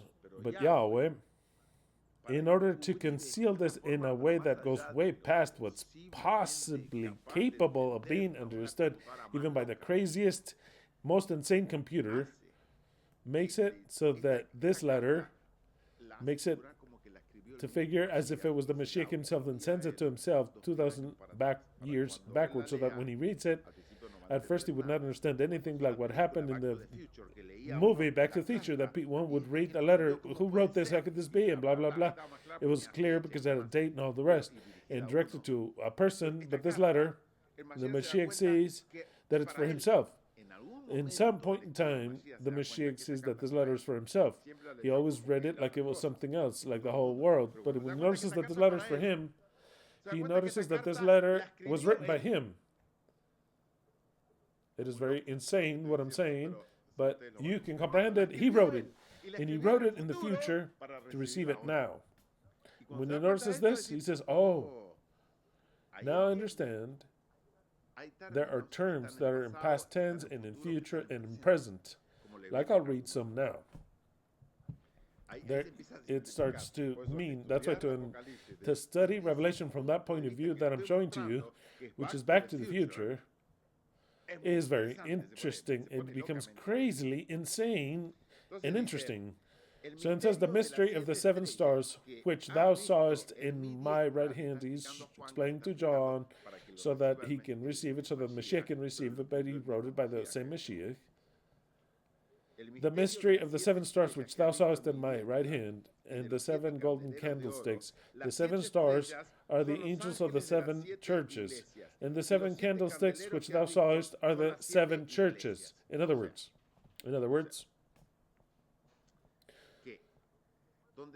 where this figure moves of the Son of Man, it moves in the midst of 7 candlesticks. The 7 candlesticks are the 7 churches. In other words, it is a part of what would be his surroundings. So then, what does it mean? The 7 churches. The 7 churches are not states of the church, much less Christian or Jewish, throughout the ages. The 7 churches, I'll define it in a way that's brutally direct. The 7 churches is all of the eternal truth. Nothing that is outside of the eternal truth, or else it would make no sense. The Spirit, which John has seen, which is the Son of Man, personified here, moves in the surroundings within the 7 churches. It's not the Adventist church, another one in some other Catholic church over here. No, that's not it. It is the surroundings of the Mashiach. That's why when he gives the message that's specific to every church, the Spirit does it. And he tells every one of those who listen, to everyone he applies something. It is states in which we are all. Sometimes we have this problem, sometimes we have that other problem. It is 7 different situations that can rotate from one side to another, but it is characteristics of the eternal truth. There's nothing else. Nothing else exists. It has to do with the Mashiach and only with the Mashiach and nothing else. Not with the rest of the people. So then, if we go to the message of Laodicea, let's go to Revelation 3, 14. And unto the angel of the church of Laodicea write, it's not that there's a leader in every church, but rather it is you directly. Just like that, directly you. Why? Because the letter that the Spirit speaks to you is directed to you. What it means is that the receiver at that point in time is you. It says, write unto the angel of Laodicea. Of every angel, we are all. So then, when we check this message and revise it, I know it's complicated what I'm saying. It's very easy, though. This is the school of the Mashiach in the 7 churches. It is the composition of the Mashiach. The 7 churches make up the Mashiach. That is what I want you to understand. That's why you see the figure of man, which is the Spirit, which is per se the leader. He's surrounded by 7 candlesticks. Those 7 candlesticks are his dominion. It is no person aside from the Mashiach. In fact, those 7 candlesticks, symbolically speaking, accept what the Mashiach has to tell them. So then, those 7 churches that already exist are the body that makes up the Mashiach as an organization. Some belong to this section, others belong to another section. That's the way it is, and that's the way we have to see it. It's characteristics of the Mashiach, the 7 churches, and the quantity of people that make up the Mashiach. And write unto the angel of Laodicea, as if to say, write this to whomever the shoe fits. To whomever, how do you say it? To whomever the shoe fits, listen, pay attention. You have to pay attention, because some of you, the shoe fits directly. And if it doesn't, then there'll be another one. And if this wasn't a month ago, maybe now it fits. But now this is the continuous message until it is the Mashiach is formed completely. Right unto the angel, in other words, whoever the shoe fits in this group, behold the Amen, that is the one speaking, the faithful and true witness. The beginning of the creation of God says this. Exactly. I know thy works, that thou art neither cold or hot. Notice there are some of you that qualify for this. I know thy works, that thou art neither cold nor hot. I would that you wert cold or hot. So then, because thou art lukewarm, and neither cold nor hot, I will spew thee out of my mouth. The Spirit, the leader, says, in this group, there are people that are cold or hot. I know all of you. No. They're lukewarm. That's what it says. Lukewarm people. Lukewarm. Careful, the lukewarm people are going to stop belonging to the eternal truth. But because thou art lukewarm, nor hot, nor cold, I will spew thee out of my mouth. Because thou sayest, notice, whom the shoe fits, though I can't say the phrase, whom the shoe fits. Let's see whom the shoe fits. Pay attention. Because many of you, and with just reason, you can say, I'm rich, because this message makes you rich. There's no turn of the page. This is the only message in the world that makes you rich. It enriches you. It's the only one. It's not that it makes you richer, it's the only one that enriches you. And you can get to a certain point, like it happened to so many people that I saw, that this applied and they left. Maybe none are left now. I'm talking about the story of the eternal truth, the 7 churches.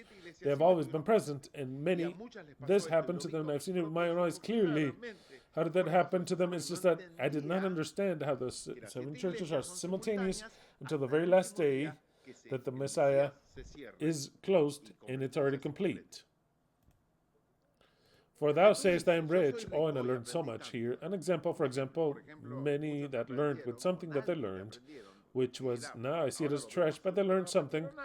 Now they were in the 7 churches, for example, and they left with diverged paths, they call kadosh. For thou sayest, I am rich, and increased my goods. I've learned from whom? From the one speaking, I've learned. And I have no want, and I don't need anything, no need to listen to Christian at all. He already gave me all the wisdom that I need to know. You know how many people it happened in a literal way that's exact. Careful that it doesn't happen to you. I am rich, and I am increased with goods, and I have need of nothing. And even less to watch a 3-hour and to listen to this guy insult, and even less that I see that he has no respect to Yahweh today. He insulted Yahweh to Jesus. There was no need for that. There was no need, actually. And I tell you, no, there was no need. I did it because I fucking wanted to. Was there a need? No, there's no need. It doesn't matter if there's no need or not. It is the way in which I want to present the message. And so then maybe you say, okay, so I've learned everything. The eternal truth has nothing else to teach me. And I've become rich. And I have no lack of anything. And what does the Messiah tells him to his face? And knowest not that thou art wretched and miserable and poor and blind and naked.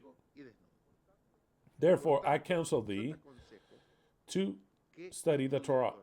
Oh, how would they love the Messianic for it to say that. It doesn't say that. And I say the Messianic because the Jews don't read this. But the Messianic, how would they love it for it to say that? But you know what it says? Maybe you remember this by memory. What does he say, this message? What is the solution of this message, of this problem? There's only one solution. For you to study the Bible? No. Therefore I counsel thee that of me you buy, that of me, not of the Bible, not of John, not of Yahweh, of me you buy. The Messiah is speaking, the one that has the churches is speaking, the one that goes through the churches. I counsel thee to buy of me gold tried in the fire. What is the gold? Gold tried in fire is the interpretation of things. It could be the Bible, clearly. It could be the Bible, the life, but basically of the Bible. That is gold refined in fire.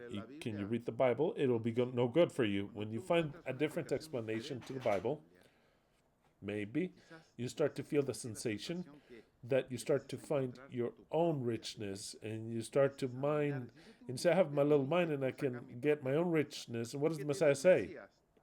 Who is in charge of the situation? He says, you are a wretched fool that is an idiot, an atomic idiot. The only way that you're going to find gold is for you to buy it from me. From me. I'm not making anything up. It's written. For you to buy gold tried in fire of me, that you mayest be rich in white raiment from me. Notice, because what am I saying? Therefore I counsel thee to buy of me gold tried in the fire, that thou mayest be rich, and of me white raiment, that thou mayest be clothed, and that the shame of thy nakedness do not appear, and anoint thine eyes with eye salve, that thou mayest see. Exactly. That is what the text says. What is it that it means? That when you start to see truths that are different, you start to pull yourself apart and you become lukewarm, saying, yeah, that's what he says, but I don't think so.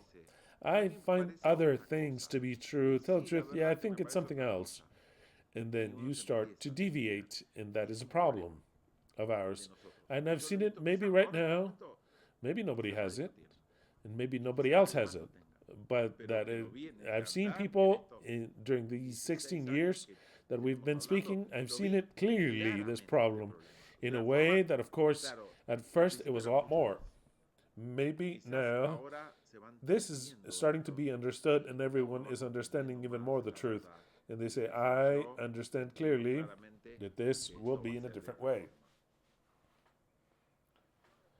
I rebuke and chasten as many as I love. Be zealous, therefore, and repent. Behold, I stand at the door and knock. This is clear. Before I used to interpret it different. There was a Christ, the spiritual Christ, that was at your heart's door. It would say, let me enter in your life. It has nothing to do with that. Behold, I stand at the door and knock. You have the subjects available to you. Not just that. You have available my Facebook timeline for you to communicate with me. Behold, I stand at the door and knock. If any man hear my voice and open the door, I will come into him and will sup with him, and he with me. We'll be friends. Friends. That's precisely that dining together means to be in agreement. To be in agreement, to understanding this. And the most, I was going to say tremendous, the most highlighted part is that the entire group has to overcome. It's not that you're just here, that you've already earned the title. You have to go pass the test and overcome. Because in every message it says this, to him that overcometh. It is written by the one that is given the message. That is how I understand it from that point of view in the movie. Of course, it was written by Yahweh, but it is because we understand it clearly in that way, clearly to whom, because the Messiah is speaking. To him that overcometh, the one that can eliminate this problem, to him that overcometh, will I grant to sit with me in my throne. You see, at the Messiah is speaking, he's already sitting in a throne. From that point of view is that he writes it. And he says, I will make you equal to me. He's imitating. That is what the 7 churches are. They only belong to the Messiah. Those who achieve to be in the 7 churches, they sit in the throne of the Messiah. It's as simple as that. All who are not in the 7 churches, they are not a part, nor will they ever be a part of the Messiah. To him that overcometh, will I grant to sit with me in my throne, even as I have overcome. And what is it to overcome? It is to understand and accept and comprehend all this. That is what it is to overcome. I have overcome and am sat down with my Father in his throne. He that hath an ear, let him hear what the Spirit saith unto the churches. We could read another one quickly. For example, just so that you understand that this, he's talking about the Messiah. In case you have any doubt whatsoever, that let's go to the message, to the theatra at the end so that we don't waste a lot of time. It says in number 26, he that overcometh, always to him that overcometh, the one that is still a part of this group until the end, and not lukewarm, and he that overcometh, and shall keep my works until the end. You see how it says it's not talking about the works of the law. It's not talking about the works of the Bible of Christ Jesus that came 2,000 years ago that doesn't even have anything to do with the Mashiach. He that keepeth my works. And what are my works? What he explains to you, the one speaking to you, he that overcometh and keepeth my works until the end, I will give him authority over the nations. You know that there was some of you, and say you, maybe they're not listening anymore, that when I presented this, they wrote to me and they told me, I cannot sign that. And I'm speaking about many people. They said, I cannot sign this. I'm not ready for such a tremendous responsibility of blaming Yahweh. Maybe I don't see it just as that. Maybe I don't see it just like that, but I cannot sign it. And there were people that they really surprised me that did not sign. They did not sign, even though I thought that they would sign, but they were not, in their beliefs, advancing to that point of signing. No. I accept many things that you say, it's all fine and dandy, but I cannot sign blaming Yahweh entirely of everything and sending them to the desert. I cannot sign it. And some people recognize to my face that they couldn't sign. So then it is a struggle. Many of you,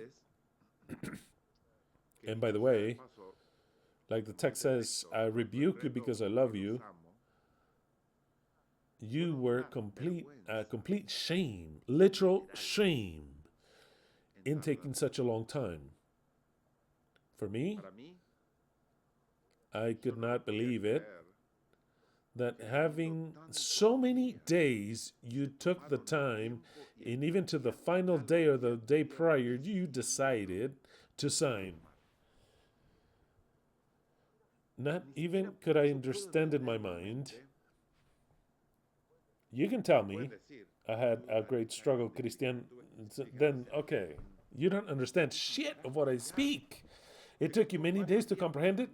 Well, okay, well, you were way too behind, or when I clear a clear idea, it's difficult for you to understand it because you haven't advanced to that level. But what was I waiting from this group and expected from this group? Tell you the truth. I expected for me to stop speaking and say that you have to sign, and then I'd go crazy of the quantity of people signing. To take a day, it would already be a shame. 2 days, it's an even greater shame. To take 3 days, already my mind could not understand. And to get to the very last day, to say, well, I'll go ahead and sign it.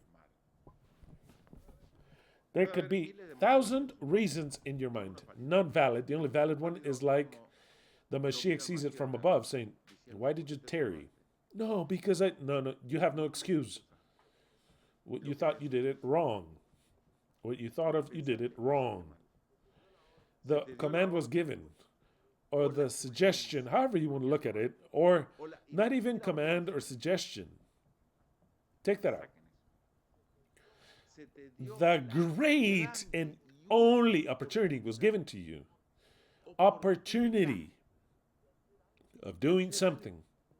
And you took too long to do it, as if to say, those that called me, this email, you'll receive $20 million directly. You have 3 days to do it. You should not have anything to do except for writing down what they asked of you. But if you tarry 3 days and the last day said, well, okay, here it is. There's no excuse. The only excuse could be that you didn't have internet, I didn't find out, whatever, didn't have electricity like last time.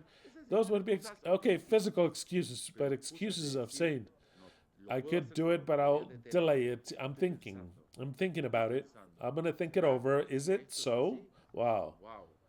The brave ones that said, where should we sign it? Give it here. I'll sign it right there. There it is. I'll sign it.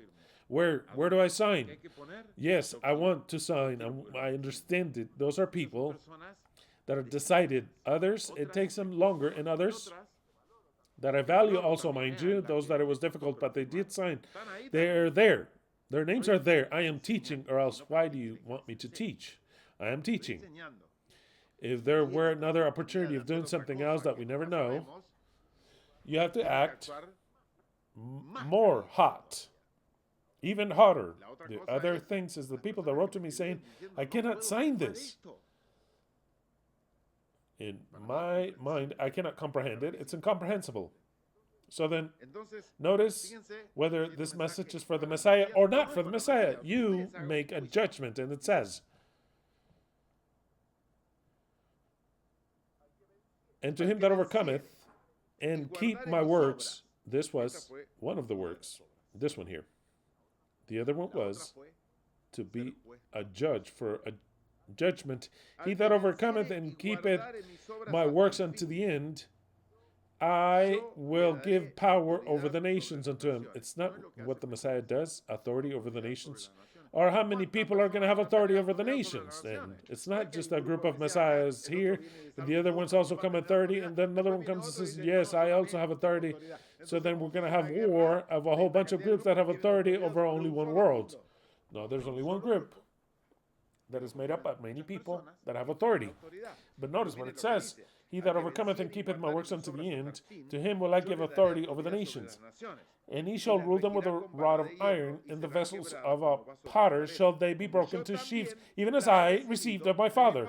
So then, the Messiah is saying, look, the 7 churches is the body of the Messiah. The 7 churches are you. Those that overcome of the 7 churches are those that will receive authority to rule the world. It is absolutely crystal clear. Crystal clear as the crystalline water. To rule the authorities, to rule the world, to be properly the Messiah. Because I don't even like to use the world to rule with an iron rod. No, that right there, it's kind of like just an adornment. To be the Messiah, the owner of the world, you have to overcome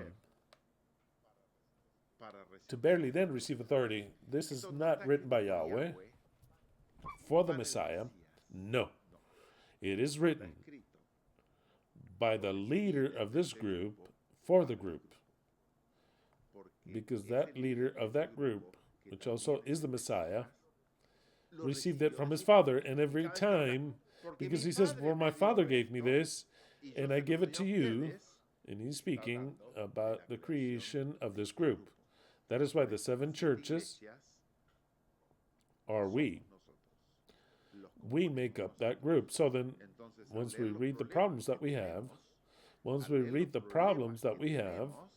it is when we should correct them.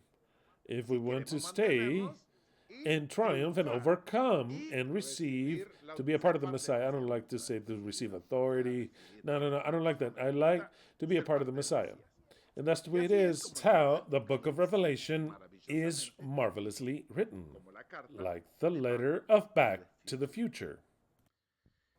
And all this is because in Proverbs 25:2 it says it is the glory of Elohim to conceal the word.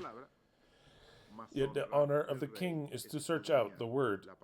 And now you understand why the Messiah says what I read in John 8:31-32. Then the Messiah said unto the Jews, I'll translate it unto the 7 churches, I could say clearly, that had believed on him, or else they're not a part of the 7 churches. If ye were to remain in my word, that is what the Messiah says, mind you. if ye were to remain in my word, not the word of God, not that of Moses, ye shall truly be my disciples, and ye shall know the truth, and the truth shall make you free. So then now we go directly to review quickly in the time that we have what I had thought of reviewing today. The text of the invitation, I put it up again because I find it to be important to go back to understanding this. Behold, days cometh, saith Yahweh, after the 70 years, in which I will make a new covenant with the house of Israel and with the house of Judah. What is that new covenant? We shall review it again. And I have to read this. John 8:63, the Spirit is that giveth life. The Spirit is that which giveth life. The flesh and the Spirit is the one that giveth life, is the one that speaks to you. That's the Spirit. That is why in the church it says, hear what the Spirit saith. The one speaking to you is the Spirit. The Spirit is the one that giveth life. You're not going to gain life from God or the Torah or anything, no religion. The Spirit, whatever he might be, whatever you understand, is the one that gives you life. The flesh, the rest of the things, is of no profit. The words, in case you do not understand, which I have spoken unto you, they are spirit, and they are life. The Spirit makes you have spirit. And to your spirit, you have to make it die. That is what it is, to die and to be born again. Not in a physical manner, but in a spiritual manner. It is the Spirit is the problem. And the one speaking to you makes a transference of spirits, and once you understand everything and you have the very same Spirit, John 3:3-12, and I'll go ahead and read it because I love it. Then the Mashiach answered and said, to whom? To a religious expert. Verily, verily, I say unto you, that he that is not born again, he cannot see the kingdom of God. To be born again, Nicodemus, not to die physically and to be resurrected. That is not what it is to be born again. To be born again is to bury in the grave your spirit, and with spirit I refer to all of your beliefs that they inherited, your way of thinking, all this that is beliefs, to once again have new beliefs. He that is not born again, he cannot see the kingdom of God. Then Nicodemus said, how can a man be born again, being old? How can this happen? Can a man enter for a second time into his mother's womb and be born?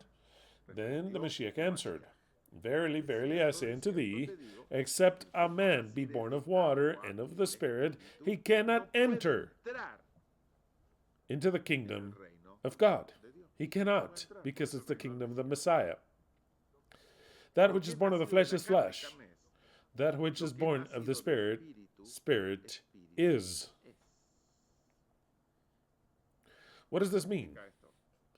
That we were born again of the Spirit. We were born of the Spirit. It is a new spirit. You see how when David would say, place a new spirit within me, or renew my spirit, is speaking, he didn't know what he was speaking about, but I tell you what it's referring to put a new spirit in there. It is what happened to all of us. The spirit that you have when you would go to a church and you believed in what you believed in, it is not the same spirit that you have now. Maybe they do the same things, but the spirit is not the same. Because you no longer go to that church, you see it as absolutely ridiculous and stupid, poor people that defend their God. We do not defend any God. A true God does not need to be defended. He does not need to be defended. A God doesn't. I've left that very clear.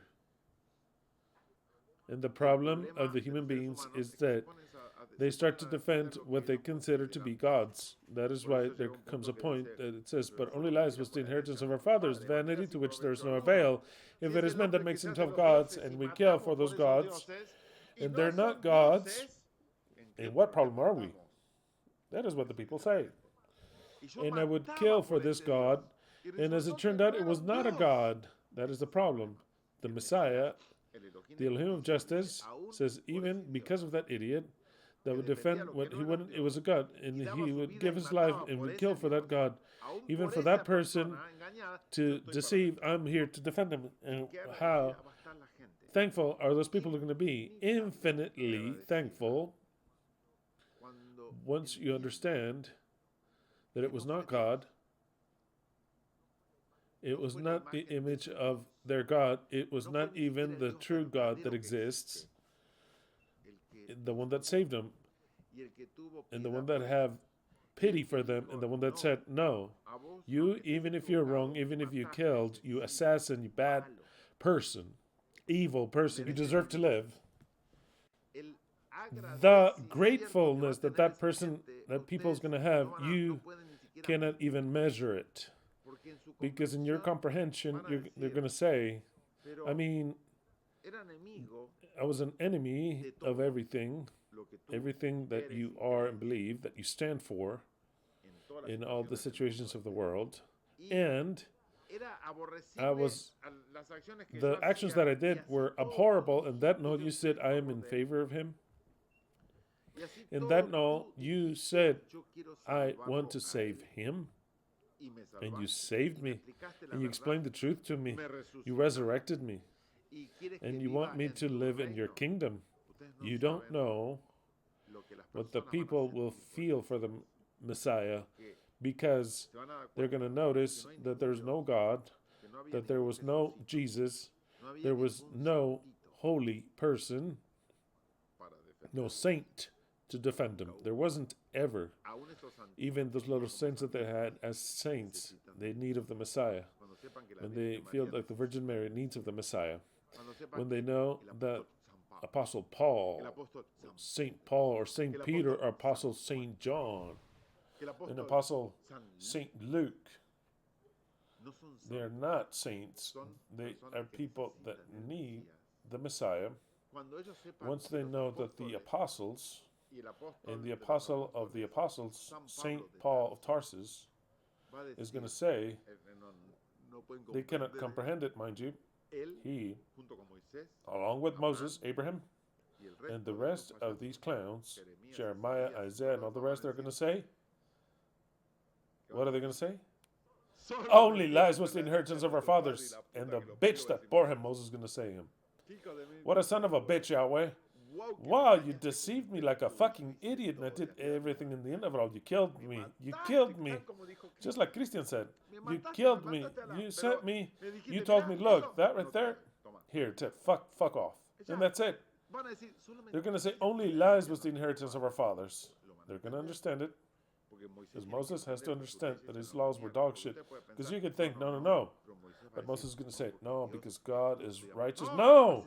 You dog shit assassin. You killed a guy for not keeping the fucking Shabbat like you thought of Moses and the bitch that bore you. No! I have to forgive your assassinations, Moses, because the people wanted to dance around a calf, which I would applaud. The calf is better than Yahweh by far, boys. By far. They started to kill him. To kill these sons of bitches, the assassins, because they had a golden calf, and if it was fun and sexual, even better. Because to worship God in the way like this is dog shit. It's nauseous. I cannot describe to you the nauseousness that I feel for the Jewish religion.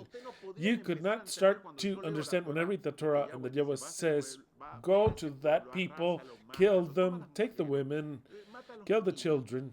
It's so nauseous. I feel so nauseous that sometimes I choose to read something else to not get my wrath going.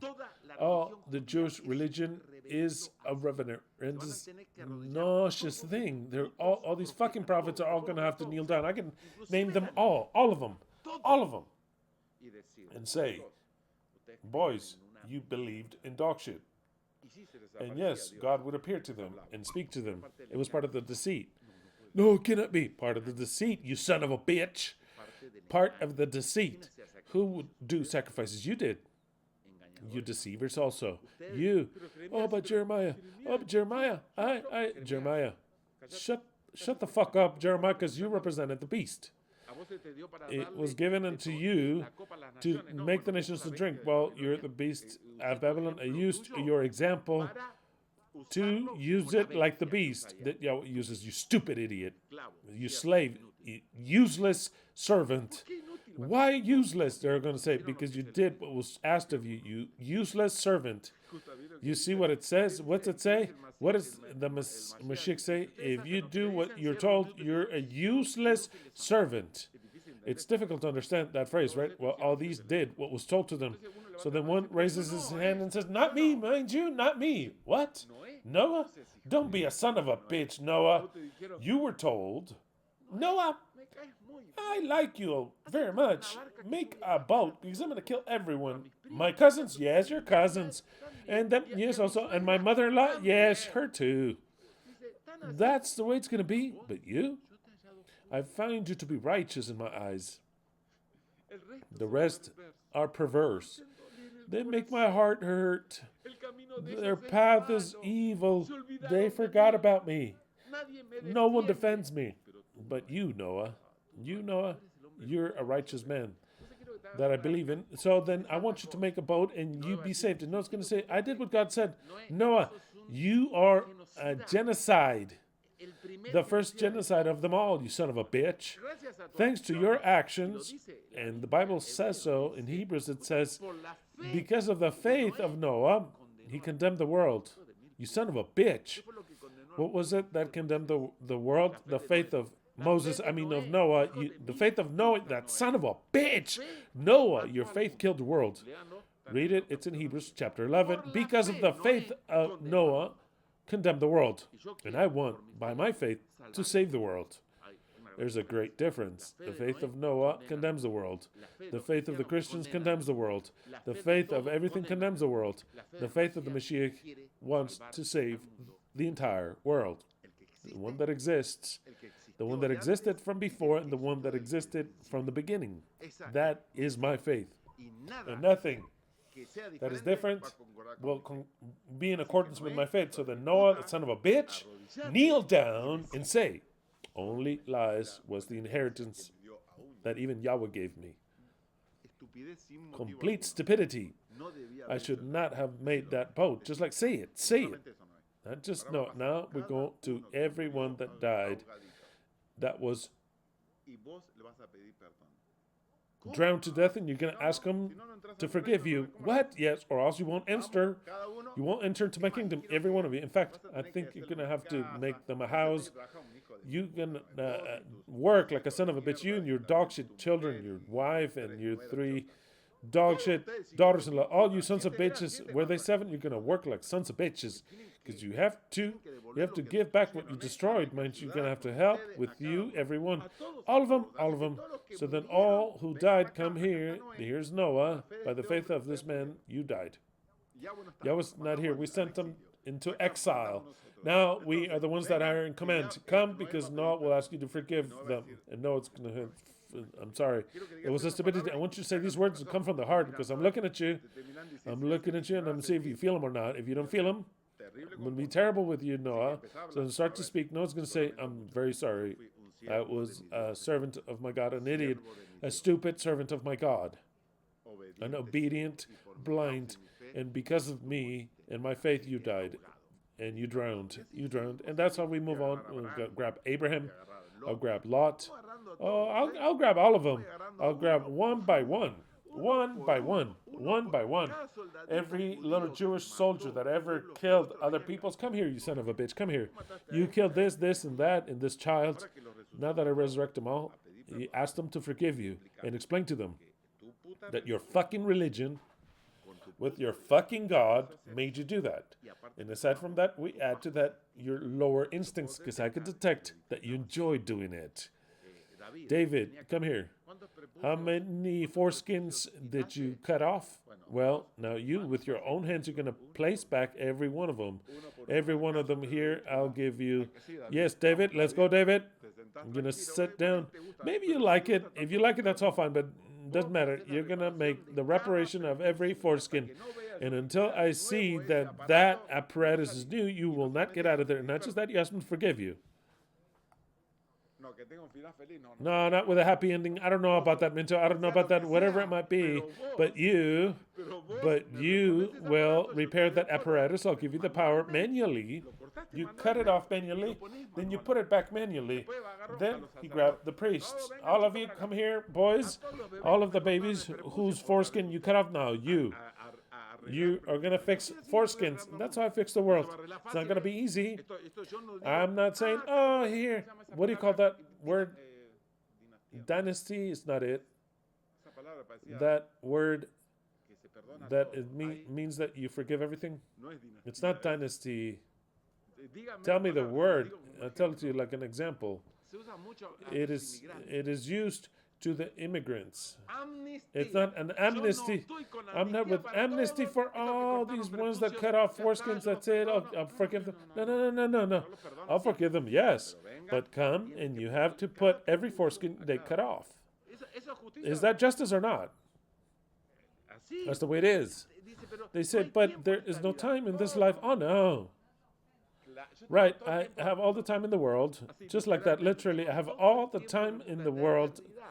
All eternity. How many foreskins was it? 1,000? And to top it off, you have to do it with love. Ask him to forgive you. You have to ask him to forgive you. Tell him that you'll never again do it.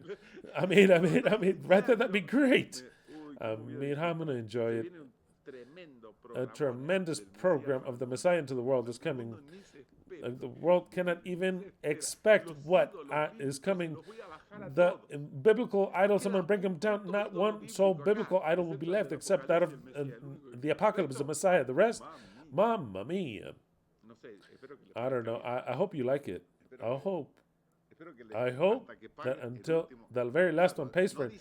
Of course, it doesn't say until it's the last, until the last foreskin is paid for. It's paid back. You will not get out of there, you son of a bitch. He says, but I was a priest and had the command of Yahweh, and precisely that. Yahweh, where are you? Look for him. Where is he? No, I can't. Well, for 1,000 years he won't be here. For 1,000 years, or the time it takes, you will be putting back the foreskins that you cut off. Come on, boys, let's do it. There's lots of work to rebuild this world. Lots of work to rebuild. Very well. That would be justice. That is justice, mind you. Very well. Marvel not that I say unto you that it is necessary to be born again. The wind bloweth from whence it wisheth, and you hear its sound, yet you know not where it cometh, nor whither it goeth. So is everyone that is born of the Spirit. Nicodemus answered and said unto him, how can these things be done? The Mashiach answered and said unto him, art thou master of Israel, and knowest not these things? Verily, verily, I say unto thee, we speak that we do know, and testify that we have seen, and ye receive not our witness. If I have told you earthly things, and ye believe not, how shall ye believe if I tell you the heavenly ones? Well, he told them one of the heavenly ones, how the reparation of the foreskins will be. That is, that along with everything that I've planned to do, that we'll plan later together, what we'll do, and that we find it to be a justice. That's why we have a court of justice, because maybe they say, no, well, we're overdoing it. What do we have to do? We have to repair. To repair, we have to bring this one, that one. Noah has to ask everyone to forgive, and that's how we move on. This is spectacular. The city of Jericho, Joshua, and the rest, all the trumpeters, all of you, you have to ask him to forgive you for destroying the city. And if you want to, you'll rebuild it again. And because you killed them, you have to ask him to forgive you. Oh, like everything like that. Everything like that. That is what you call restitution. If there is nothing like that, there's no justice. There is no justice.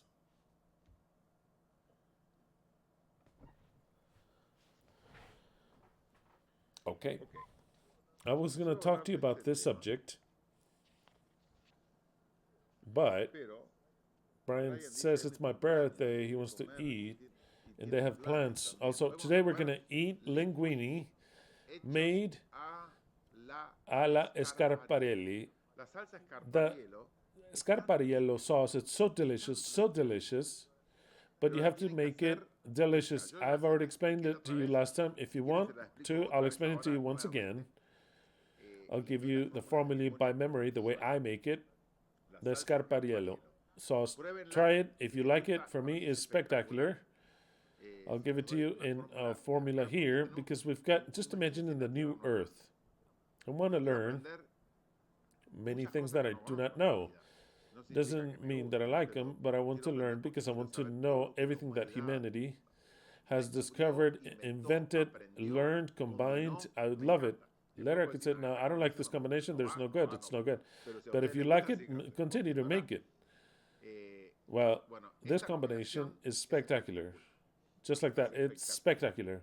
Today we shall eat this, and after this subject, I'll make it. So then I'll give you the exact measurements, which is everything kind of give or take, exact, give or take measures. But with one spaghetti or pasta of 500 grams or 1 pound or 454 grams, if you want it exact, half a kilo, 1 pound, you need at least 1 kilo of tomatoes. I'll say it, give or take. I add 2 pounds per pound of spaghetti or pasta. So then, in order for this to be delicious, if you're going to make it in your home, it's going to make 1 package of 500 grams. Then you grab 1 kilo of tomato. The original tomato, it calls for the little red ones, but they're too expensive. The cherry tomatoes, in other words, they're too expensive. So then, and to top it off, and we reformed the recipe. You'll calculate 1 kilo of tomato per 1 package of 500 grams of noodles. That is what 2 pounds per package. Today I will make 5 packages for everyone, and I'm going to use 10 pounds. In other words, for 5 packages, I'm going to use 5 tomato kilos, the ripest that you can get. So then, how will this sauce be? Very well. This sauce is made as follows. In a pot, you add this quantity of oil. Let's suppose olive oil would be the best choice. You add, let's say, 1 or 2 centimeters, depending on the quantity, let's suppose it's going to be for 1 package. For 1 package in a pot, kind of like, it has to be like deep, like this, because a pan is no good. It has to be at least this deep. Whatever pot or however you want to call it, that much oil, at least 1 centimeter. Quite a bit of oil. 1 centimeter of oil, of olive oil. You heat it up, and as long as that's being heated up, or you wait, then you peel. I'm going to make you make a whole entire garlic head. We like it with lots of garlic. Do you like it with lots of garlic or not? For 1 package, 1 head should be enough. Okay. Calculated 1 head per package. Yes, 1 head per package. So then I'm telling it to you, for 1 package, 1 head per package, you grab an entire head. I'm not saying a whole head of garlic, a good head. You peel every single piece and you cut it up, the garlic, and you add it with the heated oil that I just told you. You fry it. Not just fry it, but rather it has to be already kind of brown without being burned. It also get too bitter. It's so nasty. Like my mother-in-law. No, bitter like your mother-in-law or like the chickens. No, my mother-in-law is not bitter, but like your mother-in-law, not like my mother-in-law. I said like your mother-in-law, whichever one listening. No, but let's take out your mother-in-law. Maybe she's so sweet. I'm so sweet. To top it off, I'm from the eternal truth. Taking out your mother-in-law that is not bitter. Let's say the chickens, which are bitter. They are the descendant group that they went to the B and they came back. Miguel Angel, you asked me what did I feel when River went to the B. Tell the truth, it was the time in which I was Toraic and I didn't watch about soccer or any news. I didn't watch about Boca, any results or anything. As a fan that I was, I decided to not pay attention to anything. Also, I did not watch the Madrid final of 2018. I didn't watch that game. Well, I watched it later, recently. It's a dog shit game, but I watched it some time ago, but it didn't hurt me. I was like dead to football. I didn't know when River went down. I didn't care about it. I didn't know when River defeated us in Madrid in 2018. I didn't know about it. So then those bitterness that the people of Boca have, I didn't live it. Now, also, I did not live the deliciousness of seeing the chickens go down into the B class. I found it out later. What do you mean River went down? They play so bad, the sons of bitches, because they're River. They don't play bad, they're River. What do you mean they descended? And oh well, that's how things happen. There, those that descended and resurrected. The only team that has never descended in all of the history of Argentinian soccer, it is the Boca Juniors Athletic Club.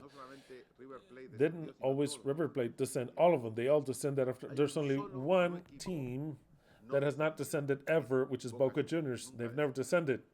What else did I have to say? Speaking about Lanús, the other day, when I speak, many ideas come through my mind. That said barbarity, that says that Marcelino, I said Bernal. No, nothing to do. That's another player. I don't know what happened in the connection. It's Marcelino Moreno, but of course. And thank you for correcting me. Greetings to somebody that said, my dad is a fan of Lanús. Aguante Lanús, and aguante your dad also. Let's go Lanús. It is Marcelino Moreno, but of course Marcelino Moreno. So then aguante Lanús and let's go Lanús and let's go. A precious team. Their colors are precious, spectacular, and the fans also. When you speak, you make mistakes because I don't hear myself when I'm listening. So you add an entire head of garlic, diced up, and you fry it, and you mix it up. You have to add something hot, some pepper, and that will vary whether you like it spicier or not. It cannot be fire. It's not fire. It has to feel a zestiness, but not fire. It's not a Mexican sauce. No, it's got to have some, like a little zest, but it should not be hot. Right, they're gonna say it's not hot. Just eat it. I'm accustomed to it. It's at first they're like it's not hot. I just put 10 habaneros. No habaneros for this sauce. It's just any little pepper. It could be a jalapeno. It could be a serrano pepper cut up.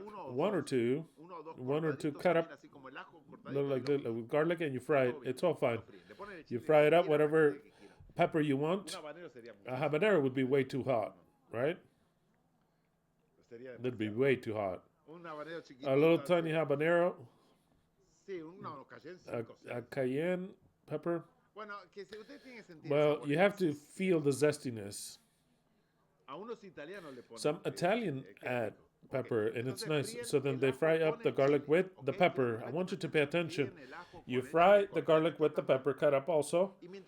And while you fry the garlic, you cut up the tomato. You have 2 pounds. 2 pounds per package. You cut it up however which way you want to use it. Maybe in quarters, halfway. And you turn it around and you cut it up in. And why? Because as soon as the pepper is ready in gold with the garlic, not white, not black, brown, golden brown. You have to do things precise. It has to be brown, golden brown. Then you add all the tomato that you have already. You put it down. You put sauce. You add pepper and nothing else, and nothing else.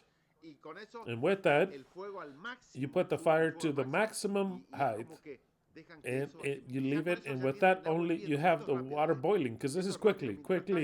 As long as the water is boiling, you do all that. You put cold water. You can do all this like that. and then you eat quickly, very quickly. And you put it in the hot oil with the garlic and the pepper and the cut up tomato. You add salt, pepper at your taste, and then you leave for the tomato to start to cook. Once it's cooked enough, while it's minutes while you make, talking about 5 minutes. Once it's boiling, then you smash it up a bit, like you mash potatoes. You mash the tomatoes and you taste it to see if you need more salt, to see if you need more pepper, or if the salt. Don't add any other stupid shit out there. No oregano, no anything else, no cumin, nothing like that. Just tomato, garlic, and what I tell you to add. Once you cook this, while the water is already in the spaghetti's ready already, because it's all together, you can do it. Right in that point in time, you have some parsley that cut up. I like with parsley. You can make it with basil. There's two options. Basil, that is more difficult to get, and it's got a special flavor, or parsley. Parsley, you cut it up, the parts of the head of the parsley, not everything, not the whole thing, because it's too hard for this food. You cut up the parsley, just the leaves, cut it up, and then you turn off the heat on the tomatoes because the spaghetti is ready, and then you throw it on there. I don't want it to get so cooked, the parsley. Once you turn off the fire, then you put a whole bunch of parsley. Where? Into the tomato with the garlic. And you have to have precise salt. You have to know how the salt. I hate tasting food that you make and you need salt and you think that it's good. No, you need salt. You have to take salt to the precise measurement. And then afterwards, you take the spaghetti out. Pay attention to what I'm saying. You take the spaghetti out and don't throw away all the water. The water where the spaghetti are have been boiled are exquisite and valuable.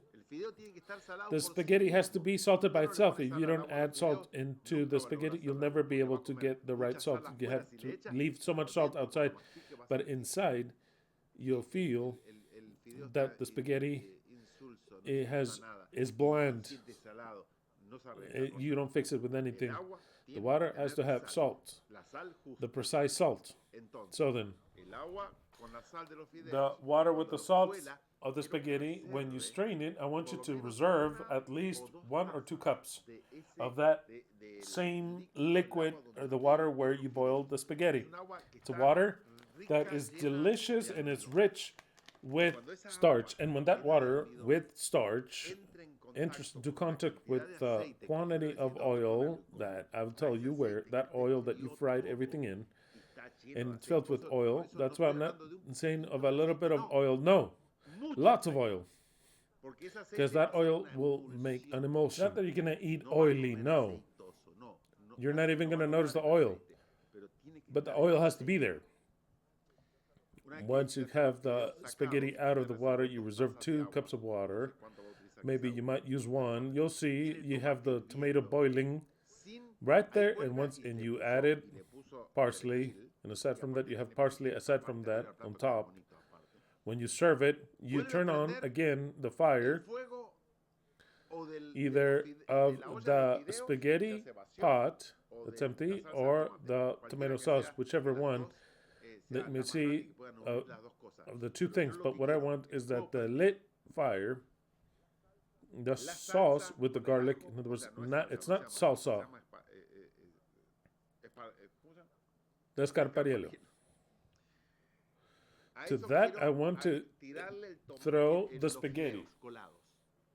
But I have to have fire below, turned on. The kitchen has to be turned on, because I want the temperature to take me there again. So then either it's in the pot where you fried the garlic, or in the pot for the spaghetti, I don't care, but you're going to add both things to the fire. And quickly, you have to do that for it to not lose temperature. When you see that already, it's kind of like it's already heated up. It could be a minute or not, for not to lose any temperature. That is when the spaghetti, mixing it with the tomato and the parsley and the garlic, you're going to add 1 entire cup of water that you took out of where you boiled the spaghetti, any other water, you ruin it all. Just throw it into the shit. It has to be the water where you boiled the spaghetti. That water, nothing else. So then that water, if you throw it away, you didn't listen to me. You have to eat it without the water. Don't add anything. Just eat it that way. But if you heard me and you reserve the water where you boiled the spaghetti, grab and add an entire cup, starting with one. Then maybe you like it and you add another one. Just with the first cup, you add it to that mixture where there's fire. If you don't have the fire on, it won't happen. There has to be a fire. So then the hot oil of the quantity that you added, if you add the quantity that I told you, not the way you fry with a little bit like this, we have to save. No. The garlic has to float in the oil. Just imagine the garlic floating like this. No, it cannot be where you see the garlic and you have to flip it over. No. It has to be swimming in the oil. So then that emulsion with the water of the spaghetti, you throw it in and it becomes a cream. That is the escarpariello sauce. It is the oil with the water, with the tomato, with the garlic, with the chili, and the parsley. It is an exquisite sauce that if you've never done it, it's got nothing to do with those that your mom made that cooks like shit. And you're like, why do you have to offend? Well, anyway, those that your grandmother did that she also cooked like dog shit. Oh, those, no, you have never tried it, ever. Never, ever, because you have never eaten in our house. The day you come to eat at our house, if I invite you and let you in, then you'll try what is something delicious. You're going to say, well, how delicious is this? Only lies was what I believed, that the foods were delicious. That's the truth, just like that. If you don't believe me, then fuck off.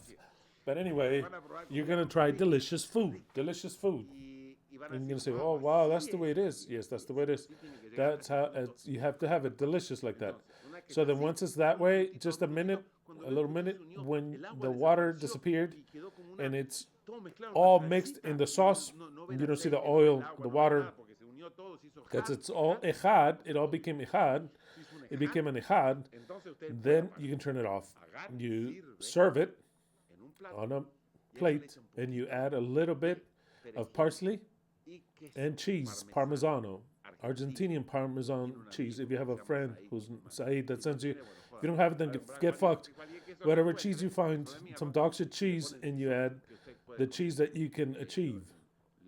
The best thing would be that you have Argentinian Parmesan cheese made by Saeed would be the best. But taking that out, just add any cheese you can find, you add it, you add parsley, and you present it, and you eat it immediately. And it is like a deliciousness. You say, oh, wow, how delicious. And you learn to be expressive when somebody cooks. Oh, how delicious is this flavor. Intense taste, that's what it is. Hot. The Messiah says that you have to be not cold, not lukewarm. The lukewarm can fuck off. Hot. Very well. What were we in? And what we're going to do now for Brian's birthday that asked for that. Brian asked for that. Of all the foods that they have available, Angelina, in her birthday, she asked for that. And we, who are going to celebrate our anniversary with the friends, they said, we find that to be okay because it's delicious. And look at the level that that food has that I've just taught you. If you do it the way I tell you. If you make it the way I tell you to make it, because sometimes you understand everything wrong, but if you do it like that, it'll be perfect. If you don't like it, it's because you didn't do it correctly. Because it's exquisite, actually, exactly. And that, not even if you did it correctly and you don't like it, it's because you have to educate your palate. It is very much perverted by dog shit food inherited from your family. So you have to educate it. Once you educate it, so then it's going to think, oh, it's very delicious, very delicious. This, if you're going to eat this and that, I'm not going to mention, because I'm going to offend. Always rice, always rice. Always beans, always beans.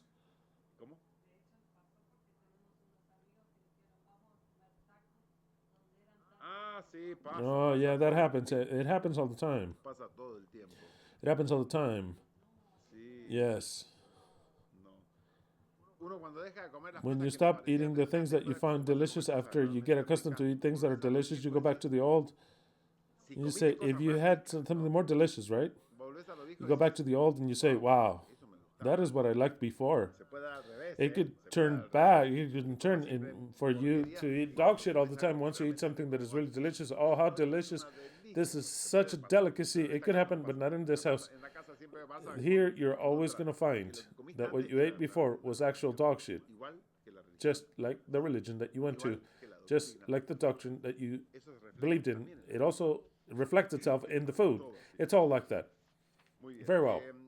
I thought I was presenting something else, but I'll give it to you next week. So then, just to read one more text, and next week, I want to once again touch on the point, the essential point of the new covenant, and add something else, which is fabulous, and to add something else, which I'm not sure if I'll have time or not, but oh well. There are many things that we have to add. And to answer a question that's very good that I've promised that I would answer this week, I'll answer it next week. Oh, that one's very good. Very good. I mean, it's just that all this, I've been given the explanation to a text that actually... No, I don't want to say. It is very difficult to understand this text, and with this that I've just explained last week, and we're understanding now, it's all solved. By itself, on its own. It's all solved. An enigma is solved that I find it to be fantastic. Can't tell you anything else because it'll get spoiled.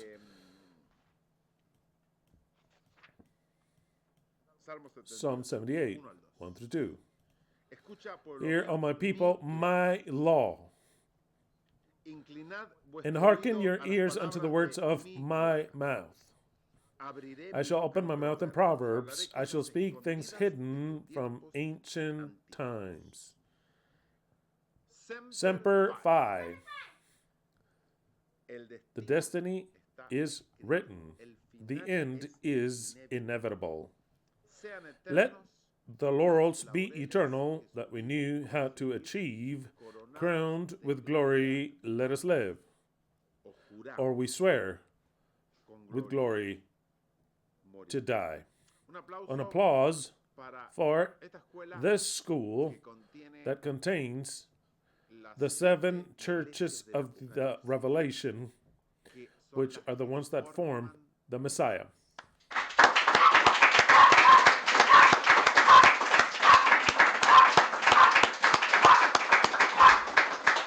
This applause is also for Brian, 22nd birthday, and also for Leslie, and on my behalf that we have had, we are on our 34th year of being married. Happily so.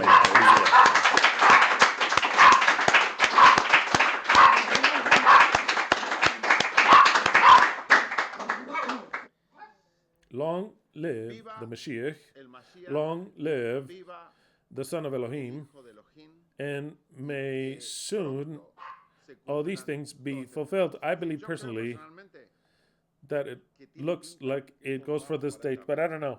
I'll leave it like I've already told you, mentioned it. Pesach 2029, I think that it's logical. So then it'll be the subject for another study and application.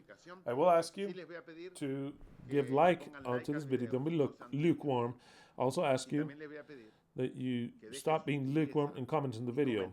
To comment something which you have liked about the video, and that you comment some idea of punishment for the biblical heroes, that we see it this way, and they really ideas, always speaking not like a punishment, but rather, what word did I use? The word is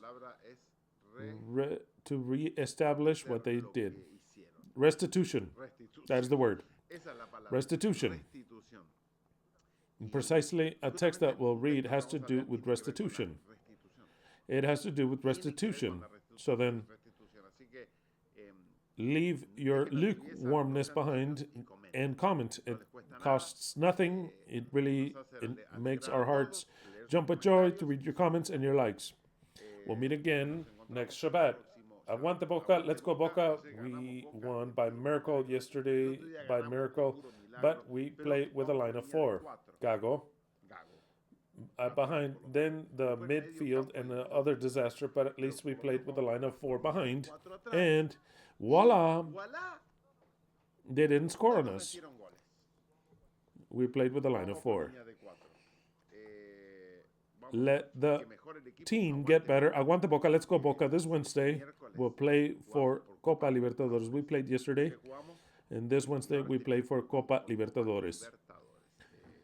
The field that we played in Banfield, it's precious. It's a city that is practically stuck to or very close to Lanús.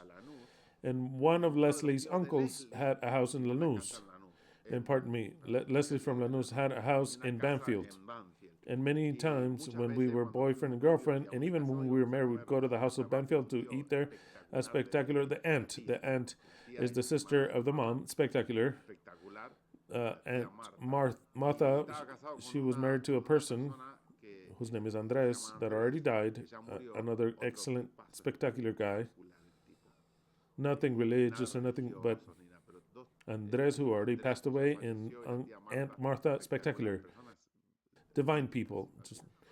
And had the house in Banfield, and it was close to the stadium in Banfield, so then good thing we beat them yesterday. We had to go there, and either way, even with Lanús, aguante Boca, semper fi, hallelujah to every one of you.